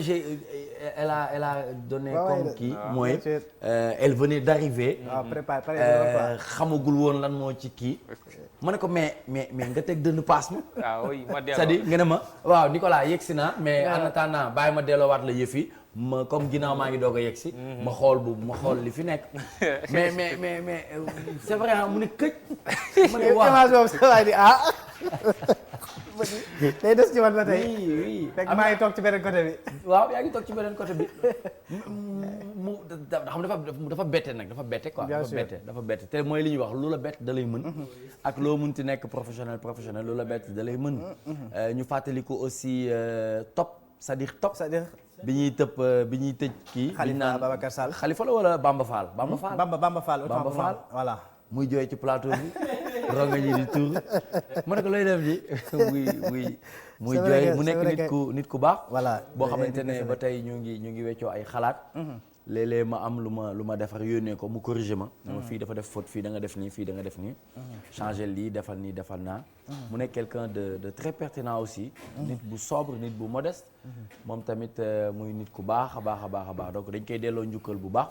ci liggéey bu am solo bi nga xamante ne mu ngi koy def mais daal de manière générale TMTC oui xam nga c'était pas du tout évident parce que xam nga bi ñuy man bi may ñëw fii dara wóorul woon aw ma kayit aw ma waxaale aw ma dara man noonu moo ma ne rek ñëwal maa ngi fii maa ngi nar a commencer benn projet bu bees te bëgg naa nga ñëw ci projet bi mais ma jóge fi ma nekk ma ñëw fii directement waaw te xam nga dañuy waxaale yow sax en général dañ ne la waaye yaa ngi ci télé xam nañ la ci télé bi gis nañ la yaa ngi def telle chose ci télé bi et tout ñëwal boo ñëwee ma fay la nangam contrat bi lii ak lii la mais man awma loolu yëpp man il a suffi que temps woo ma rek ne ma je démarre un nouveau projet avec la DTV dama la ci bëgg a gis rek ma bàyyi jour boobu may bàyyi dama doxee Médina ba sama kër dama ko dox parce que aw moon sax pièce pour mën a jël car rapide Ndiaga Ndiaye wala taxi aw moon sax Médina laa jógee dox ba Sicap Rue 10 xam nga léegi ci yoon bi may naan mais man lan laa def nii ma ne mais grave am problème défi la dama koy relever te derrière maa ngi am njaboot maa ngi am charge maa ngi am ay affaires yoo xamante ne mais bon 7 mois ma liggéey di ci liggéey après du ma xam sax naka laa doon def bay dund du ma ko xam naka laa doon def bay joxe dépense naka laa doon def bay fay sama loyer di fay courant di fay ndox parce que durant ces 7 mois aussi percevoir ma dara comprends nga mais ma gëm ko nekk ci ko yàgg ci teen ba ñu xëy benn bés parce que ñu ngi commencé en 2017 première semaine mois de mars mois de mai Jupiter ne ñu ne lundi la ñuy commencé mu ne non affaire pareegul parce que même moom tamit pas track mais bon xam nga est-ce que am naa fi matière bi war a mën a def live est-ce que gars yi ils sont à la hauteur douter quoi mais boobu defaral nañu plateau ba pare plateau bi magnifique man ma excité sama yaram tàng ma gis ne wax rek laa instant il faut que ma wax nga xiif nga parce que voilà parce que dama toog juróom-ñaari weer yoo xamante ne waxuma mais ma bëgg wax mënuma aw ma waxee Niga Dia maa ngi koy nuyu bu baax mu ngi États-Unis waaw maa ngi koy nuyu moom moo def numéro 0 bi moom la ñuy woo mu ñëw def numéro 0 bi Dip Doundou Guiss def 2e numéro bi d'accord après tous ces jeunes yi nga xamante ne aujourd'hui ils drainent une grande foule mais ci ñun la ñu njëkk def live ñoom ñëpp nag ñoom ñëpp Sidi Diop maa ngi koy fàttaliku ñoom ñëpp amul jarul lim sax ñoom ñëpp tout le monde c'est-à-dire toute cette génération maa ngi fàttaliku ci la ñuy invité Bass Thioung. muy ñëw ma ne ko comédie musicale mu ne ma bul ma wax loolu man defuma loolu. arñe ma dellu ginnaaw. xam nga mais après quelque temps il a compris. moment bi ma koy wax loolu xamul woon. effectivement mais après. donc ñooñu ñëpp tey su ma dajeeg ñoom. damay kontaan. xam nga damay kontaan parce que dañu naan ma grand yaa ngi njëkk defal li yaay. si du ma bëgg yaama parce que c'était avec toute une équipe derrière. bu doon liggéey ak man. man maa doon feeñ c'est vrai mais début bi man ak Sonia ñoo ko doon présenté. bien sûr Sonia maa ngi koy gis léegi mu ngi def ay affaires ay films ay séries affaires yooyu. ak waa Evenprod Marodi et cetera. man ak moom ñoo ko doon présenté. malheureusement on l'a yàgguñu ko def. une semaine moins d'une semaine wala une semaine juste ah. après Jupiter ne ma il faut que nga jël sa courage à deux mains. ok def ko yow kese ma teg la ci affaire bi et puis voilà ba pare. yaa ngi imaginer nga nekk animateur c'est-à-dire animateur. nga war a invité ay ministres yu war a toog. xam nga ay députés yu war a toog ay directeurs généraux yu am background ay gars yu am xam-xam. yoo xamante ne léeg-léeg mën nañuy wax may naaxa. c'est-à-dire maa ngi ci plateau bi mais ñoo ngi wax mais je suis pas là parce que voilà oui mais ça m'a permis. loolu moo ma dimbali nag ba tey. ci actualité doo ma laal fenn ma taxaw di la seetaan. parce que après daf ma permettre dafa am ñu ma doon laaj ay yëf. léegi dama ma dolli ñooñu c'est-à-dire ñi ma doon laaj ci côté culture rek laa doon laaj. parce que xamoon naa ne seen xel màcc na ci wàllum culture ma doon def échange ak ñoom mais bi ma gisee ne affaire bi mu ngi lii nii leneen la. parce que samay nawle laay nekkal ay Abdoulaye lii laay nekk après culture générale quoi culture générale comme disait le gars Vieux Mac Faye mu ne musique woykat boo mënul woy kulun da ngay woy nit ñi di reetaan et loolu nit ñi ree mais dañuy reetaan donc après ma mujj nag seeti yeneen nit yoo xamante ne ñoo mënoon dimbali ci politique Léopold Sédar Senghor Macky Sall Abdoulaye Wade kii nangam budget kii assemblée nationale may jël di dajale xam nga man daanaka daanu ma woon nelaw guddi gi parce que guddi gi yow bi ngay nelaw man maa ngi gëstu parce que aw ma même niveau d'intelligence ci affaire yi ak niveau d'information donc may defaru di def ba benn moment nag Pape Ousmane ma koy surprendre nag suñu ñëwee may dugal ay questions di dem ci ay affaire mu naan ma wax xam nga mu gis ne maa ngi évoluer xam nga donc depuis loolu nag alhamdulilah rabbil alamin maintenant tout ce que je fais damay bëgg muy am actualité pour que voilà xam nga maintenir la voilà moo mën a kii affaire boobu quoi du ma bëgg rek def en tout cas de toutes les façons comme ni mu ko waxee ku ne am nga sa expérience personnelle ak mais li ma la wax dëgg la Mbaye Sène wàcc na simi yërëm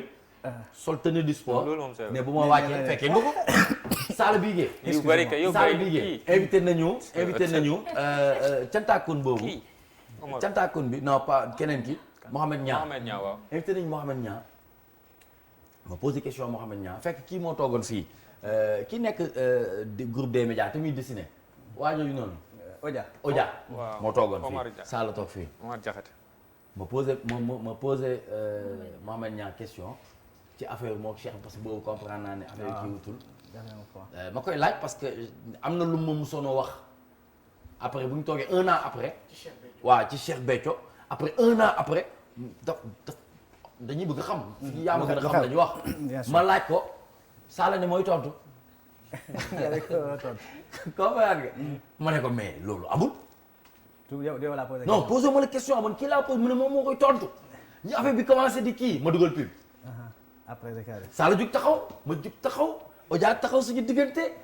mu ne ma dafa sa morom ma ne ko amul morom c'est-à-dire télé la ñuy def soo jiw kii laa posé mais seen laa posé question yow Nanette pourquoi nga bëgg tontu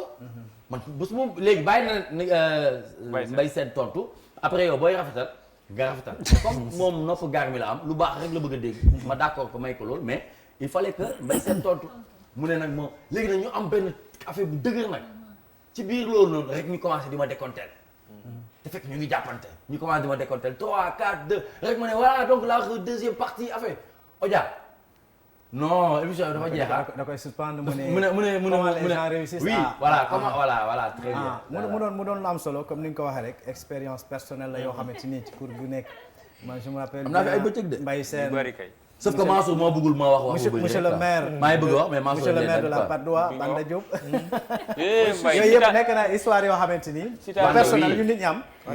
man sama ñëw fii ci kër gi bala may dugal parce que dañoo am dafa am ku toog ci plateau bi nag tey ñuy génn ci mois de mars yaakaar naa ni bu ñu waxee émission bi bokk na ci précurseur émission bi bokk na ci précurseur li ñu ëpp di seetaan 14 millions de problèmes moom moo démarré. loolu laa bëggoon ni nga ko daan introduire laa bëgg nga introduiral ma ko ñu xam kan la kan moo ñëw ci plateau bi man ma wax la sama expérience personnelle yow fi nga toog yow introduire introduire ma ko naan introduire moo am léegi. voilà yaa yor léegi dama la ko may yow tamit nan nga daan introduire Nanette laa bëgg nga introduire ma ko léegi rek may ñu ko parce que déedéet pour vraiment moom du inventé waaye lu mu dégg du sos du créé waaye lu mu yëg si voilà donc Nanette 14 millions de problèmes ak doomu Médina bi Fass Gueule Tapée Colobane affaire yi benn problème ba ci 14 millions de problèmes tey nag ban problème mooy problème mu sénégalais yi. est-ce que tey amuñu benn problème. tey kañ solution yi. dañoo régler problème yi sottiwuñu. ñu daal di ñëw xool nan lañ koy dar keppe daal di. léegi nag moom bokk na ci chroniqueuse yi nga xamante ne. su ma ko doon présenté damay vigilant. pourquoi da nga koy jox droite mu amortir gauche. gis nga comme li mu def léegi nii. da lay mbas. voilà. léegi voilà léegi il faut nga. sinon tu risques boo comprendreul ci réactivité tem nga ne da lay jéem a gas comprendre nga ci suñu xam nga ñun ñi def média des fois dañuy xaw a voilà xam nga parano ma def ko benn yoon def ko ñaari yoon ma gis ne dafa naturel chez elle comprendre léegi nag may adapté wu moom ci xam nga loolu mooy kii wu télé c'est-à-dire ngay comprendre ñu ñëpp foo ngay jàng nit ñi quoi voilà foo ngay jàng nit ñi quoi ci nekk ak kii moom tamit gis nga def nga Nicolas def nga émission bi yëpp yow tey jii tamit yaa ngi wax mais émission su ma ko defee sénégalais dañ koy mais yéen a ko jox 16 bi mais émission boo def 3 ans et demi introduire nga ko léegi bàyyi mu wax training ko 7 mois waaw léegi doo ko bàyyi mu wax il faut ma wax bàyyi ko mu wax xam naa ne Mansour mu ngi naan la dañ ko mais damay wax en tout cas ça fait plaisir jàkkaarloo yéen di leen jaajëfal bu baax a baax tey moom lii plateau bi bu ñu ko defee yaakaar naa ne contentement bu rëy ci man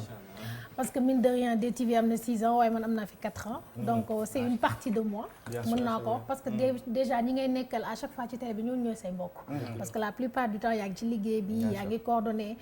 sa famille dinañ la gis mais de temps en temps rek ndax tout le temps yaa ngi waar te yaa ngi bëgg a def affaire yi ba mu normal donc fii laa démarré 14 millions de problèmes mu nekkoon benn chronique rubrique également boo xamante ni macha allah nit ñi bëggoon nañ ko parce que ce sont des faits sociétals yoo xamante ne dañ ko daan waxtaanee polygamie di waxtaanee la nga xamante ni moom mooy sëy di waxtaanee lu bëri daal loo xamante ne daal lëj na daal ñu daal di dem ci mbedd bi ñëw indi ko teg ko ci plateau bi et di tax mu gën ma nekk na loo xam ne gën na ma forger pourquoi parce que à chaque fois dañuy naan émission boo koy def fexeel ba préparer ko léegi nag loo improviser nga jël li bon mooy nga wóolu sa bopp booy ne man mën naa su ma ñëwee rek naa solu ba jekk rek ñëw jàkkaarloog nit ñi naa wax daal wax pour wax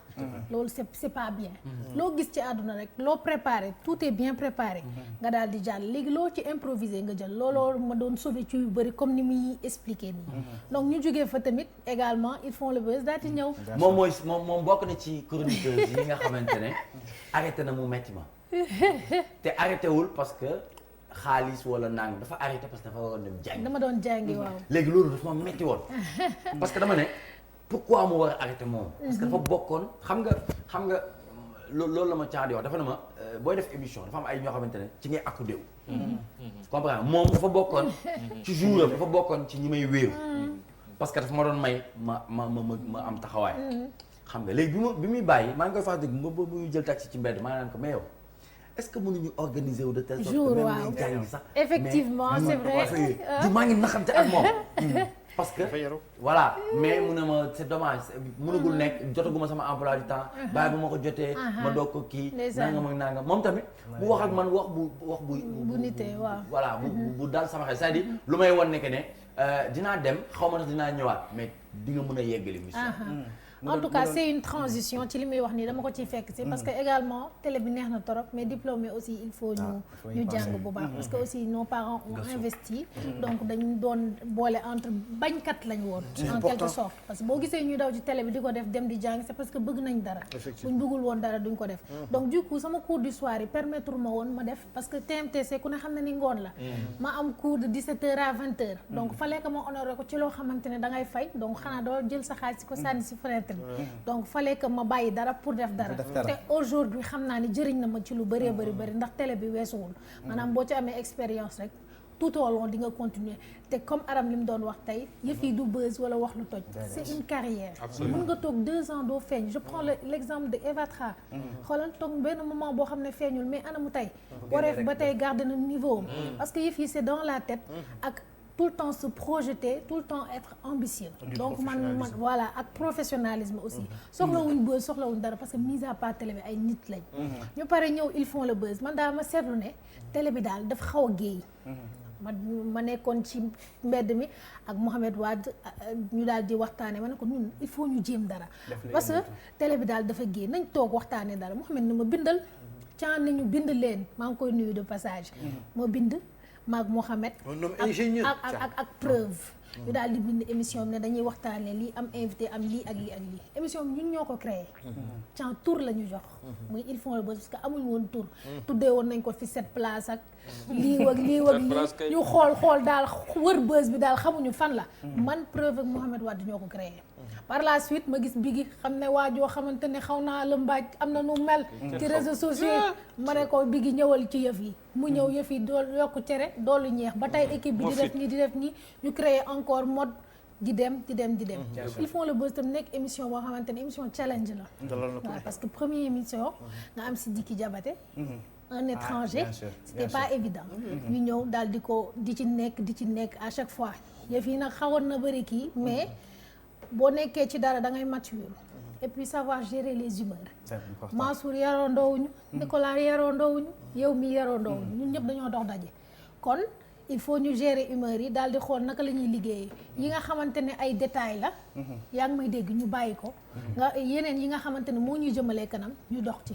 donc DTV c'est une partie de moi loolu laa mën a wax 6 ans yi yàlla nañ ko fekk mu nekk ay 60 ans Jupiter yàlla na mën a yokk salaire yi xaalis yu bëri loolu tamit xam nga il faut ngeen koy xamulaaye ci mbir bi daal dafa am solo loolu ma mënul ñàkk loolu xam naa ni dina am bilan boo xamante ni sax plateau boo xamee spécialement dañ koy toog waxtaane déedéet moom kañ dafa war a def promotion mais man côté boobu damay interpeller les annonceurs parce que aujourd'hui c'est pas bien il faut ma wax non day dem Abdou parce maa ko fi sulli may leen ma ñëw rek Abdou dama ko bëgg a libérer dañuy def une émission fait une offerte nga xamante ne yëf yi day kii pourquoi pas en tout cas moom it dafa il fait partie des jeunes yoo xamante ni jël na le train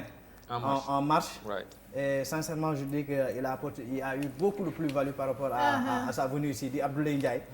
ci taxawaay ci liggéeyam bëgg li muy def aussi parce que man des fois man comme je le dis je suis trop perfectionniste man damay bëgg liggéey moom y a pas de demi-mesure des fois ma leen di persécuter ci wàll woowu mais ils me comprennent à merveille yaakaar naa ne loolu bokk na ci aussi expérience personnelle aussi voilà mën na koo partager ak mbokku téléspectateurs yi Abdoulaye waaw man moom xam naa damay gàttal rek dem ci xibaar yi vraiment Mansour dama am mbégte am contentement vraiment ci tey jii ñu toog fii di waxtaanee liggéey bi nga xam ne jot nañ ko fee sumb ngeen door ko man ma ñëw dabe leen ni nga ko waxee sànq maa ngi rappelé wu bi may njëkk ñëw man mosuma fay def training test laa fi def benn jour àggaguma sax ñu woo ma ci ba ma xëysee yow yaa ngi koy fàttaliku sax direct ba nga naan benn jour direct rek nga ñu defalee test mu nekk loo xamante ni c'était pas évident première fois ngeen yóbbu ma Tivaouane ci liggéey en plein air ak bruit yi ak yooyu mais jour boobu noonu maa ngi gis ni nga assisté di nga taxawee parce que gis nañ xam nga liggéey foo dem rek da nga dégg rumeur yi ñu naan waaw kii doog a ñëw di dem ñu ko yóbbu muy dem kii bu fa yàqee lii bu fa defee di ma xam li ma xam rek jàpp parce que kenn ku ne aussi nit mën nga génn ci moom lu leen li persal di wax bu des li nga xam-xam la ci moom tam nekk ci moom donc ma assuré taxaw ci taxawaay bi mucc ayib depuis lors dañuy liggéey ci événement yëpp te du ma ci am vraiment benn souci xibaar yi ba nii sax lu mu tàng-tàng ak lu mu métti ak lu mu seere man dafa mel ne ci pression laay gën a mën a liggéey ci laay gën a mën a gis sama bopp mën naa toog ba moins 5 sax ma doog a préparer sama journal te incha allah dama ci sant yàlla te lépp dina jaar yoon te noonu la ko aussi noonu laa koy bëggee en tout cas daal vraiment liggéey bu mucc ay parce que c'est une équipe jeune fii bañ fi ñëw ba tey ñun ñëpp da ngay ñëw xëy sax léeg-léeg am naqar mais da ngay ñëw ba fii sax fàtte naqar da ngay ñëw sax léeg nga bëgg a dem moo àggee de moo wax ak kenn damay nii mais da ngay ñëw rek détendre comme ça yaatu doo kenn xam ko li maintenir dynamique bi mooy li may wax rek ci entreprise dama leen ko tàmm di wax aussi ci entreprise boo fiy ñëw ku nekk mën nga ñëw ak sa problème mais bu kenn yéegee problème boo leen ñëwee bàyyi leen seen problème yi ci duudu boo leen wàccee ngeen yóbbu ko parce que ku nekk télé bi moo gën a métti parce que yow yaa ngi feeñ loo def rek yaa ngi feeñ coono yi bari na nit ñi xam rek dañu naan Mansour tey il est crispé voilà tey dafa mer wala tey daal nekkul xam naa damay jeexal rek mais en tout cas équipe jeune ngi fi boo xam ne jar nañoo gën a góor jàppale ni nga ko waxee sànq gën leen a motiver parce que tamit waaw góor du yàq dara ci njàmbaar te fos lu mu gaaw gaaw te ñu làbbali ko fexe ba ñi fi nekk gën a am motivation gën a téye waaw motivation yi moom mënul ñàkk moom gis nga incité ci parce que ñu gën a jàppale nit ñi parce que tamit da nga naan naam ne fa da nga fay nekk koppar yi mënul a ñàkk ci wàll woowu li dinañu gis nag à travers le petit écran on est toujours jovial ci wàll woowu yaakaar ne ñu manqué woo dara te wallaay xam na ne bu boobaa ba la ci nekk ci ginnaaw métti na trop en tout cas félicitations Abdoulaye Ndiaye benn anecdote bi ma njëkkee ñëw Mansour Aram jox ma ay feuilles yu bëri ne ma léegi pour ma traduire texte yi kii chapeau yi ma ne ko non Aram yóbbul li ban traduire mu ne ma non Abdou lii doo ko bind ma ne ko du ma ko bind nii laa koy lire pour rappeler ñi nga xam ne ñu bëri dañu may laaj ne ma yow li ngay lire ndax wolof nga koy bind ma ne ko non c'est du français te li ñu jàng journalisme bi ñu jàng français la ñu ko jàngal mais comme suñu langue nationale c'est le wolof dañ koy am maîtrise bi ba ñu am complexe je ne comprends pas wolof ak samay wolof leerut ak yooyu aussi la population vraiment il faut mélanger les deux en tout cas maa ngi sant ñëpp di gërëm ñëpp daal di ñaan jàmm bu baax a baax en tout cas que loolu am solo la aussi ci nit ñi parce que man au tout début moom c'était assez difficile pour moi wolof bi moom dama daan bind émission yi bëgg a présenter bëgg ko bind ci wolof bëgg koo lire moom yombul woon waaye tamit xam naa ni je veux pas me targuer je veux pas être narcissique wax sama expérience personnelle ak kër gi la parce que c'est important aussi ñu bari bëggoon nañu ko xam parce que man ba may jógee di ñëw fii ñu bari dañu may kii il a fait Arakiri dafa xaru parce que tu peux pas quitter une chaîne de télévision pour ne pas citer nga jógee foofu ñëw dal ci loo xam ne amul rédaction parce que mooy ñëw fii dara amu fi donc dama jógee li nga xamante ni mooy RTS national donc ñëw fii nga xamante ni di nuyu sama jigéen aussi Aïssatou Diop Fall bu Télé Futurs Médias moom it mu am ci man confiance les quelques mois bi nga xamante ni jot naa ko chômer un mois mu woo ma foofu noonu fekk booba virus u DTV bi may dégg piqué na ma amagul dara ba may ñëw ñi ma fekk dañ ni kii moom bu dee am na ambition dina ma jaaxal di ñëw bàyyi lu mel ni télévision nationale nga jógee foofu bàyyi lu mel ni Télé Futurs Médias ñëw ci chaîne de télévision boo xamante ni xamuñu ko sax donc c'est suicidaire mais je voyais voilà qu'il fallait ce sont des défis yoo xamante ni je partage souvent ak day Aram Touré aussi que ni ko lii suñu bébé la ñun ñoo ko war a téye loolu tax des fois même Arab aussi jóge woon Africa malgré les difficultés financières même dañ koy surmonter malgré je dirais malgré yoo xamante ni on n'a pas besoin aujourd'hui parce qu'on a l'amour en fait c'est la passion moom la ñu mettre au devant avant li nga xamante ne moom mooy xaalis parce que xaalis téyewul kenn mais on veut se forger et puis comme li ñu wax ne école la donc ça nous rejoint dañu bëgg a forger wu vraiment loolu moo tax ñu ciy jàpp mais du xaalis kon malgré y'en a encore Baye am na tu sais li nga xamante ne bi Nicolas wax Abdou mën nañu bàyyi nga waajale xabaar Abdou wax ko fii Nanette aussi wax ko fi 14 millions de problèmes c'est vrai nous sommes un peu nostalgiques par rapport à beaucoup de choses xam nga sànq aussi ñu ngi doon coordination bi ñu ngi fàtte aussi Laay Pay aussi il faisait la co-organisation de cette émission Laay Pay mel na tey def léegi voyage il y avait aussi comment ça s'appelle encore celle qui était à Télé Achat nu mu tuddati sax Nicolas te nekk léegi TFM Soraya c'est vrai que il y a bébé et maman également Fatima beaucoup ça c'est mon coup de cœur vraiment xam nga tu sais il y a beaucoup de gens yoo xamante ne bii nii tey c'est vrai que soo toogee ci télé bi di leen seetaan Koura Bokum y a beaucoup de gens mais il y avait les Chic Abi les Myriam je me rappelle ce kii boobu Malcolm aussi Malcolm ak comment ça s'appelle encore Habi man nag par contre li dal ci Nicolas ci Nanette man moo ma dal ci Habi Sow parce que Habi Sow dañoo toog mu amoon rythme nag de rythme bi nag teg ko ci yoon di ko def ba mu très bien mu mun xam li muy wax di documenté wu et honnêtement su ko waxee nga ne gonko à l'unanimité invité bu ñëw ba dem da ngay comprendre il y avait quelque chose et su la ko wax da nga yaakaar day xuloo ak yow mais da la koy wax ci sérieux ak ci respect honnêtement Abi bi mu nee day dem mais dañoo def délégation dem seeti ji ko effectivement ak kii Abdoulaye Ly Pape Ousmane Cissé Aram Touré ak Alaaji Sall bi nga dem waxtaan ak Moustapha circulation dem waxtaane ji ak moom mën nañu ko kat sama jëkkër moom moo bëgg lii ak loolu moo tax te dafay jàngi même chose et dama lay waxal la venue de Léna comment ça s'est passé Léna Aram dafa dem Léna on a eu à travailler depuis 2012 Léna muy sama jigéen nag di sama xarit di sama rakk bu ñu waxee ma ne ko lenn mu ne ma ne ko gis naa la nga ñëw def plateau TMTC parce que Aram Touré dafay dem Aram Touré sax daanaka dem na amuñu kenn mu ne ma si talama loolu spidité rek talama loolu dégg nga ma ne ko ma woo ko dem këram demaat këram waxtaan na moom ne ko kaay moom la demal nga essayé Mansour rek may dégg Jupiter rek may dégg Jupiter bi ma ko waxee daf ma gëmuma dama ne sii leena ñemewu ma ko man Jupiter ci boppam Mansour pareil man leen noonu leena dinañoo def si émission bi ñu waxtaan ak leen mu ñëw premier jour leena émission am non mais feuille fu ne lañ doon sànni man nga war a bàyyi sax ma expliqué ko mais ma xuloog moom après non jour boobu kay après dama xuloog moom ci kaw xuloo bu méttee métti ni laa wax ne man je suis impulsif man je réagis spontanément je suis impulsif yaa ngi dégg bi ñu paree nag gis nañu aussi moomu teet niveau bu mu yóbbu émission bi TMTC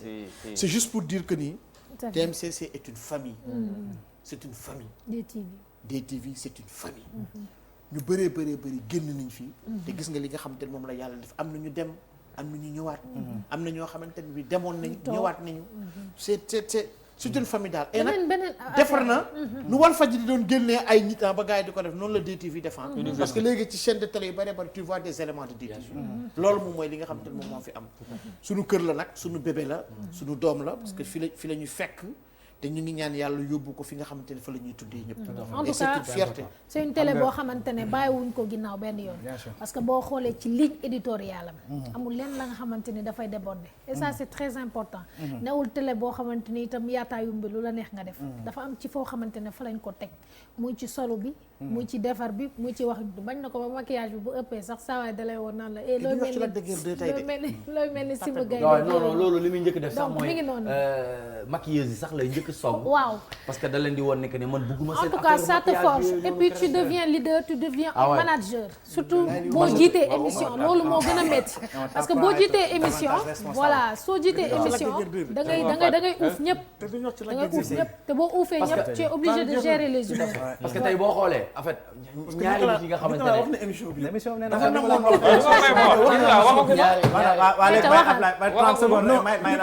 Nicolas wax nga émission bi yëpp. ah oui. c'est-à-dire xool déretu animation bi la il faut le comprendre aussi. non Nicolas il est naturellement comme ça. comme Mansour am na ko pliquer kii jël ko. Nicolas kay yéen xamu leen Nicolas sax. Nicolas Pape Ousmane Cissé sax Pape Ousmane Cissé moo gën a wax ñëpp. non kooku moom wérul man feebar laa jàppee dafa feebar mais Nicolas fuggam dafa wàññeeku DTV de. wàññeeku bu bëree bëri fële da doon raag ak ñi nga xamante ni ñooy kii man dama doon àtte chaque jour. waaw Nicolas assez débile saa yu ñu pare woon fële LCS dama ko doon woo téléphone. mais xër bu ëpp la rek. yu garaaw la ci doon def mais fii fekk na mu xaw a xam nga yegg benn niveau wàññi di négocier waa di négocier moo tax man dafa xër musuñoo xuloo parce que day ñëw jaakaarloo man wax yu wër ma toog di ko seetaan moom xam na loolu tax musuñoo xuloo musuñu am yeneen problème lañ doon am yi nga xam ne c'était au-delà de l'émission hors de l'émission parce que dafa am yeneen yu ñu siqoon quoi ci biti mais ci biir émission su ma gisoon muy kii ak gars yi dama naan gars yi comprendre luñ ko moom dafa am excès de fougue amul fougue kese mais excès de fougue bu ëpp bu nga xam ne day bëgg ñëpp nekk même à son niveau quoi tu vois mais man bokk naa ci ñi nga xamante ni bon xaw ma ñaata laa fi def bon yàgg naa fi nag parce que fekkee naa ñëpp fekkee naa Nicolas fekkee naa Pa Ousmane fekkee naa leen fekkee naa la donc ce qui veut dire que mine de rien def na 4 ans Aram Touré fekkee naa ñëpp tu vois donc ba pare je fais partie de ñi nga xamante ni ñoo fi gën a stable parce que man bàyyiwuma maa ngi fi toog donc man télé bi dama ko bëgg. man dama bëgg télé bi. non yow xam nga waxuma sa yow man dama bëgg télé bi. dañ may gis télé yëpp nag maa ngi télé yëpp. chaque des fois ñu invité ma frère ma toog ñi naan ma da ngaa transhumé man vous n'avez rien compris man télé bi laa bëgg xam la moo tax Mbaye fii xaalis bàyyiwuñu fii. leneen bàyyiwuñu fi sànq Nicolas wax na ko Aram wax na ko ñëpp wax nañ ko nu ñu mel ci biti nu ñu mel nii bu ñu génnee noonu la ñuy continuer def tu vois dañuy dem di seeti wante Mbaye dañuy séq yeneen affaire Nicolas yeneen et cetera même ñi moom miinantewul sax dañuy séq looloo ma fi bàyyi parce que man du ma dem ci bërëb bi nga xamante nit ñi dañuy jaayante affaire nit ñi dañuy jaayante xam-xam nit ñi dañuy jaayante soof man fu jàmm nekk foofu laay dem te man fii dama ko considérer comme sama deuxième famille te nag yow am nga xam-xam de macha allah soo neexoon nga jaay xam-xam de am nga xam-xam de non xam-xam bi sax fii la ma fekk ci li ngay yëngu waaw gis naa ne aussi sax yeneen télé yi ñuy commencé di créer ay rubrique high tech et tout ça te comme ni ko gars kii waxee am na yi nga xamante ni fii la njëkk am ci mais yaa ngi gën a aay ils font non, le présentation bi yaa ngi gën a aay balaa fii la Ablaye yaa ngi gën a aay moi je vois les gens faire des autres émissions man ragal féetale xañu wërsëg yaa leen gën a aay bi muy def lii sax du DTV. yaa ngi gën a aay de bi muy def lii ñu ngi LCS. ci yaa ngi benn gën a aay ñun ñëpp muy doo seen def morom ay tuto di def ay capsule merci gars yi naan kii lan lay def nit ñi di ko jëw naan boo xoolee bopp bi xam ne kii nekkul sax ci suñu planète. si waa Babylone 5 lañ ko doon wooyee sax Babylone 5. et moom alhamdulilah anecdote bi ma mën a raconter ci moom rek très rapidement ci moom mu yóbbu woon ci kaaf bi moom moo taxoon ma dem ci kaaf bi dëgg la de voilà moom tax na ma dem ci kaaf bi taal sama oto dem dugg ci police bi fii génn ci police bi fii dem dem ci kaaf bi fekk ko foofu ñu karang non c'est pour dire non ñu bokk ndey ak baay moo tax su nekkoon luy yàq la du ma ko wax mais loolu yëpp dafay wane ne rek loolu moo ñuy boole il a raison de moo tax ñuy bokk ndey di bokk baay bien sûr parce que moom tamit bokk na ci nit yi nga xamante ne su ma doon def émission ba pare ci guddi gi dina ma woo ni ma tey émission bi nii ak nii ak nii ak nii mais bi ñu ñëwee ba fii nii fii nii nga woon def fee nii da nga juum fii nii da nga def nii fii da nga def naa et ba pare il utilisait le bon timing quoi xamoon na kañ les termes adéquats quoi parce que émission yi ma def fii yëpp boo xoolee bu ma ci def bu jeexee ni ngeen di wàccee yéen di simmeeku di dem ci leneen man damay dem bureau Jupiter directement parce que loolu la ñu signé woon maak moom émission bi day jeex rek ma dem ci moom su ma demee toog mu jug taxaw et pour man mooy présentateur bi dàq présenté ci Sénégal kan ci waaw connaître ba du mën lépp xam nga lu tax waaw gis nga gis nga dama wax nga traduit naturellement mooy connaître yàlla rek mën lépp oui mais xam nga expérience doomu aadama ak da lay vécu doomu fekk aadama sa yëf dina dem ba waaye mënta defee da lay oui Yàlla ne fi. mais regarde aujourd'hui Jupiter da nga jóo bi ñu lay jóo kon nag yamal sa bureau boobu te nga sa place bàyyi ñuy def Ay, une jënd fois xaalis. mooy connaître loo def foog ne ni nga ko defee sport baax da ci na wér boo ñëwee ci moom bu la ko débriefé nga ne exactement man lii laa doon war ngaa mën a yokk je pense bien que c'est important amoon nañu yéene en tout cas ci waxtaan wi de parce que y a énormément de thématiques yoo xam ne mais waroon nga maa bàyyi nag mu wax leena dugg ci premier tamit. jour ñëwam fii quoi ni ma yéegee c'est-à-dire xaw ma ko woon gaa jour boobu ñoom ñaar ñoo doon xuloo quoi leena ak mbay affaire yi tàng man xaw moo ne dañoo xamante seen biir ma génn ma ne Pape Ousmane est-ce que du ma bàyyi parce que man gel bi ñamewu ma ko de génn di daggal nit ñi comme ça kii kàlla parce que première émission man Amadou lii la ma doon wax di jaxase di wax kii xaw ma affaire yi jaxase lépp ba pare ku ko rectifié bu yuxula ci plateau mais xoolal tey li yàlla di def nit dañoo ñëw ëmb ko coaché ko bay moom tamit mu yéegal affaire ci niveau bu extraordinaire juste pour dire que fii jaayante affaire amul même bu ñu remarqué nga yow c'est ce que je voulais dire waaw dañ lay mettre à l'aise exactement ñoom ñaar jour dama tiit parce que loolu lan moo la koy may moom mooy altruisme exactement c'est le mot que j'ai cherché nga mën a séddoo parce que yaakaar naa ne Nicolas peut en témoigner am na ñoo xamante au tout début niveau bi demewul woon noonu mais on a permis à travers donc le travail d'une équipe aussi ça sert à au moins nga up-to-date ñenn ñi mën leen a mayaat ba nu yegg midi nga ma doon yónnee sa chronique voilà bañ daan yegg loolu lépp nga ne ma lii laay def ma jël loolu jox ko Thiam ku ne waaj Thiam jël travail ñu travail ñu parce que man du ma liggéey à demi-mesure rek yooyu noonu déedéet lu may liggéey damay bëgg mu baax DTV aussi amul secret il faut ñu wax ko dañ lay bàyyi nga def voilà loolu moom chance ñëpp lañ ko xam may nga tey nit mën na moom teleem ne teggil ma lii laa bëgg ñu tegal ma mais ñoom dañ lay bàyyi nga def suñu créer groupe WhatsApp dinañ la bàyyi nga wax say sujets dinañ la bàyyi nga exprimer wu et loolu aussi c'est important parce que nit ki boo ko bàyyee mu génnee li nekk ci biiram yow si sa jëm bopp mën na la apporter donc ça aussi vraiment nekk na télé boo xamante ne au moins dinañ la buñ la jiitalee dina am ñenn ñu la kii waaye dinañ la bàyyi daal nga déroulé waaw mais xam nga Mansour dafa am benn nouvelle boo xamante ne dafa amoon depuis bërki démb sax laay bërki démb mooy le décès de la fille de Sambou Biagui Sambou Biagui ñu koy jaale bu baax a baax actuellement il est à Tambacounda xam naa ni suba ak jàmm dina fekk Dakar Biagui ñu ngi lay jaale saraxam yàlla na yàgg sa loxo li nga xamante ni bii nii moom moo am c'est dur c'est très très difficile li nga xamante ni moom mooy ñàkk sa doom Biagui ñu ngi la koy jaale te nag di la masaw bu baax a baax moom tamit ñëw na ci début yi aussi waaw ci début loolu laa bëgg a wax kër gi ñi fi jaar ñëpp yaakaar naa ni bari nañ ci ñu jaar ci émission bi joué ci seen partition aussi ñu koy delluwaat di ko masaw mu doon grand bu open aussi boo ñu fekkee fi nga yaakaar ne ay morom lañu man dama ko sonal ba du ma jaar ci turam Papa Wemba laa ko tuddee Seck Ndaaraan Seck Escaf Seck voilà en tout cas équipe technique bi nga xam ne ñoom ñoo ci jàpp sama père ci liggéey bi lee liggéey bu mucc ay dugal fii Seck ci émission bi damay bàyyi honneur bi moom ngeen permettre ma temps bi dafa jeex ba dugal yow li ngay tàggatoo la li ngay tàggatoo may ko kii yow yaa wax émission bi temps bi jeex na bu yàgg na leen laay bàyyi mu tàggool yóbbaale la sa bas yóbbaale sama bas yóbbaale mu may voilà jox nañ ko en tout cas di remercier ñëpp surtout téléspectateurs yi en tout cas di remercier ñëpp di remercier également téléspectateurs yi kenn ñoom parce que téléspectateurs yi ñoo ña nga xamante ne ñun dañuy liggéey ci biir di fayeeku ci biti Mansour da ngay romb nit mu ne la yow gi émission bi ngay def macha allah kooku rek mu ne moom man maay fay sa contrevention parce que dama lay seetaan géejawaay ba tey sànq ba muy ñëw rek am na gendarme mu jël sama kii war nga bàyyi mooy damay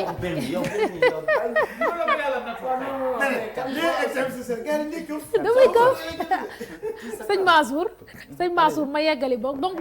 dafay li muy wax nii daf may rejoindre c'est-à-dire que da ngay liggéey ci biir di fayeeku ci biir des fois nga fekk koo xamante ne ci mbedd bi dafay naan na ne seen émission bi neex na wala DTV mën daal dama leen bëgg parce que seen dara débordé wul loolu da lay forger day tax yow boo découragé woon ci biir sax bëgg a bàyyi ndax métit yi ngi ciy daj comme ni ngay wax malgré day tax nga gën a jàpp en tout cas di leen firndeel suñu kóllëre bu baax a baax a baax di leen sant bu baax a baax a baax également di remercier ñi ci ginnaaw waa régie bi dañuy liggéey lu am solo réalisateurs yi des fois ñu boosté ñu xulloo xëccoo fii nii woo ma lu tax avertiro ma mais loolu yëpp ce sont les aléas du travail c'est compréhensible di leen remercier bu baax nañ ko féete ay ati tamit ñu xaar DTV ci yeneen surtout parce que ils sont très polyvalents xam naa ni yeneen ak yeneen ñu ngi koy waaj te bu boobaa bu ñëwee dina fi nekk def macha allah inshallah rabbi man tàggul naa yéen ñëpp tàggul naa si loxo waaw mais kii li mu wax doyul waaw mais dañuy dem ba la capitale du Fouladou aussi ñu fekk fa ki nga xamante ni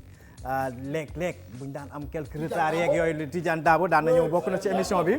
waaw toogal ñu foofu la nga xamante ne moom mooy la capitale du Fouladou Tidiane Dabo ñu koy nuyu ak ñëpp ñi nga xamante ni ñu ngi ci foofulee le Fouladou Balantacounda ak gox boobu yëpp mi fa foofu yëpp ña fa yeewoo te tey jilee à travers la magie donc de la télévision numérique terrestre ñi ngi am en intégralité lépp li nga xam ne programme DTV la di ko am programme chaîne nationale yi nekk ci réew mi la nii lay demee saa su nekk rek seen chaîne de télévision di leen gunge ca na mu gënee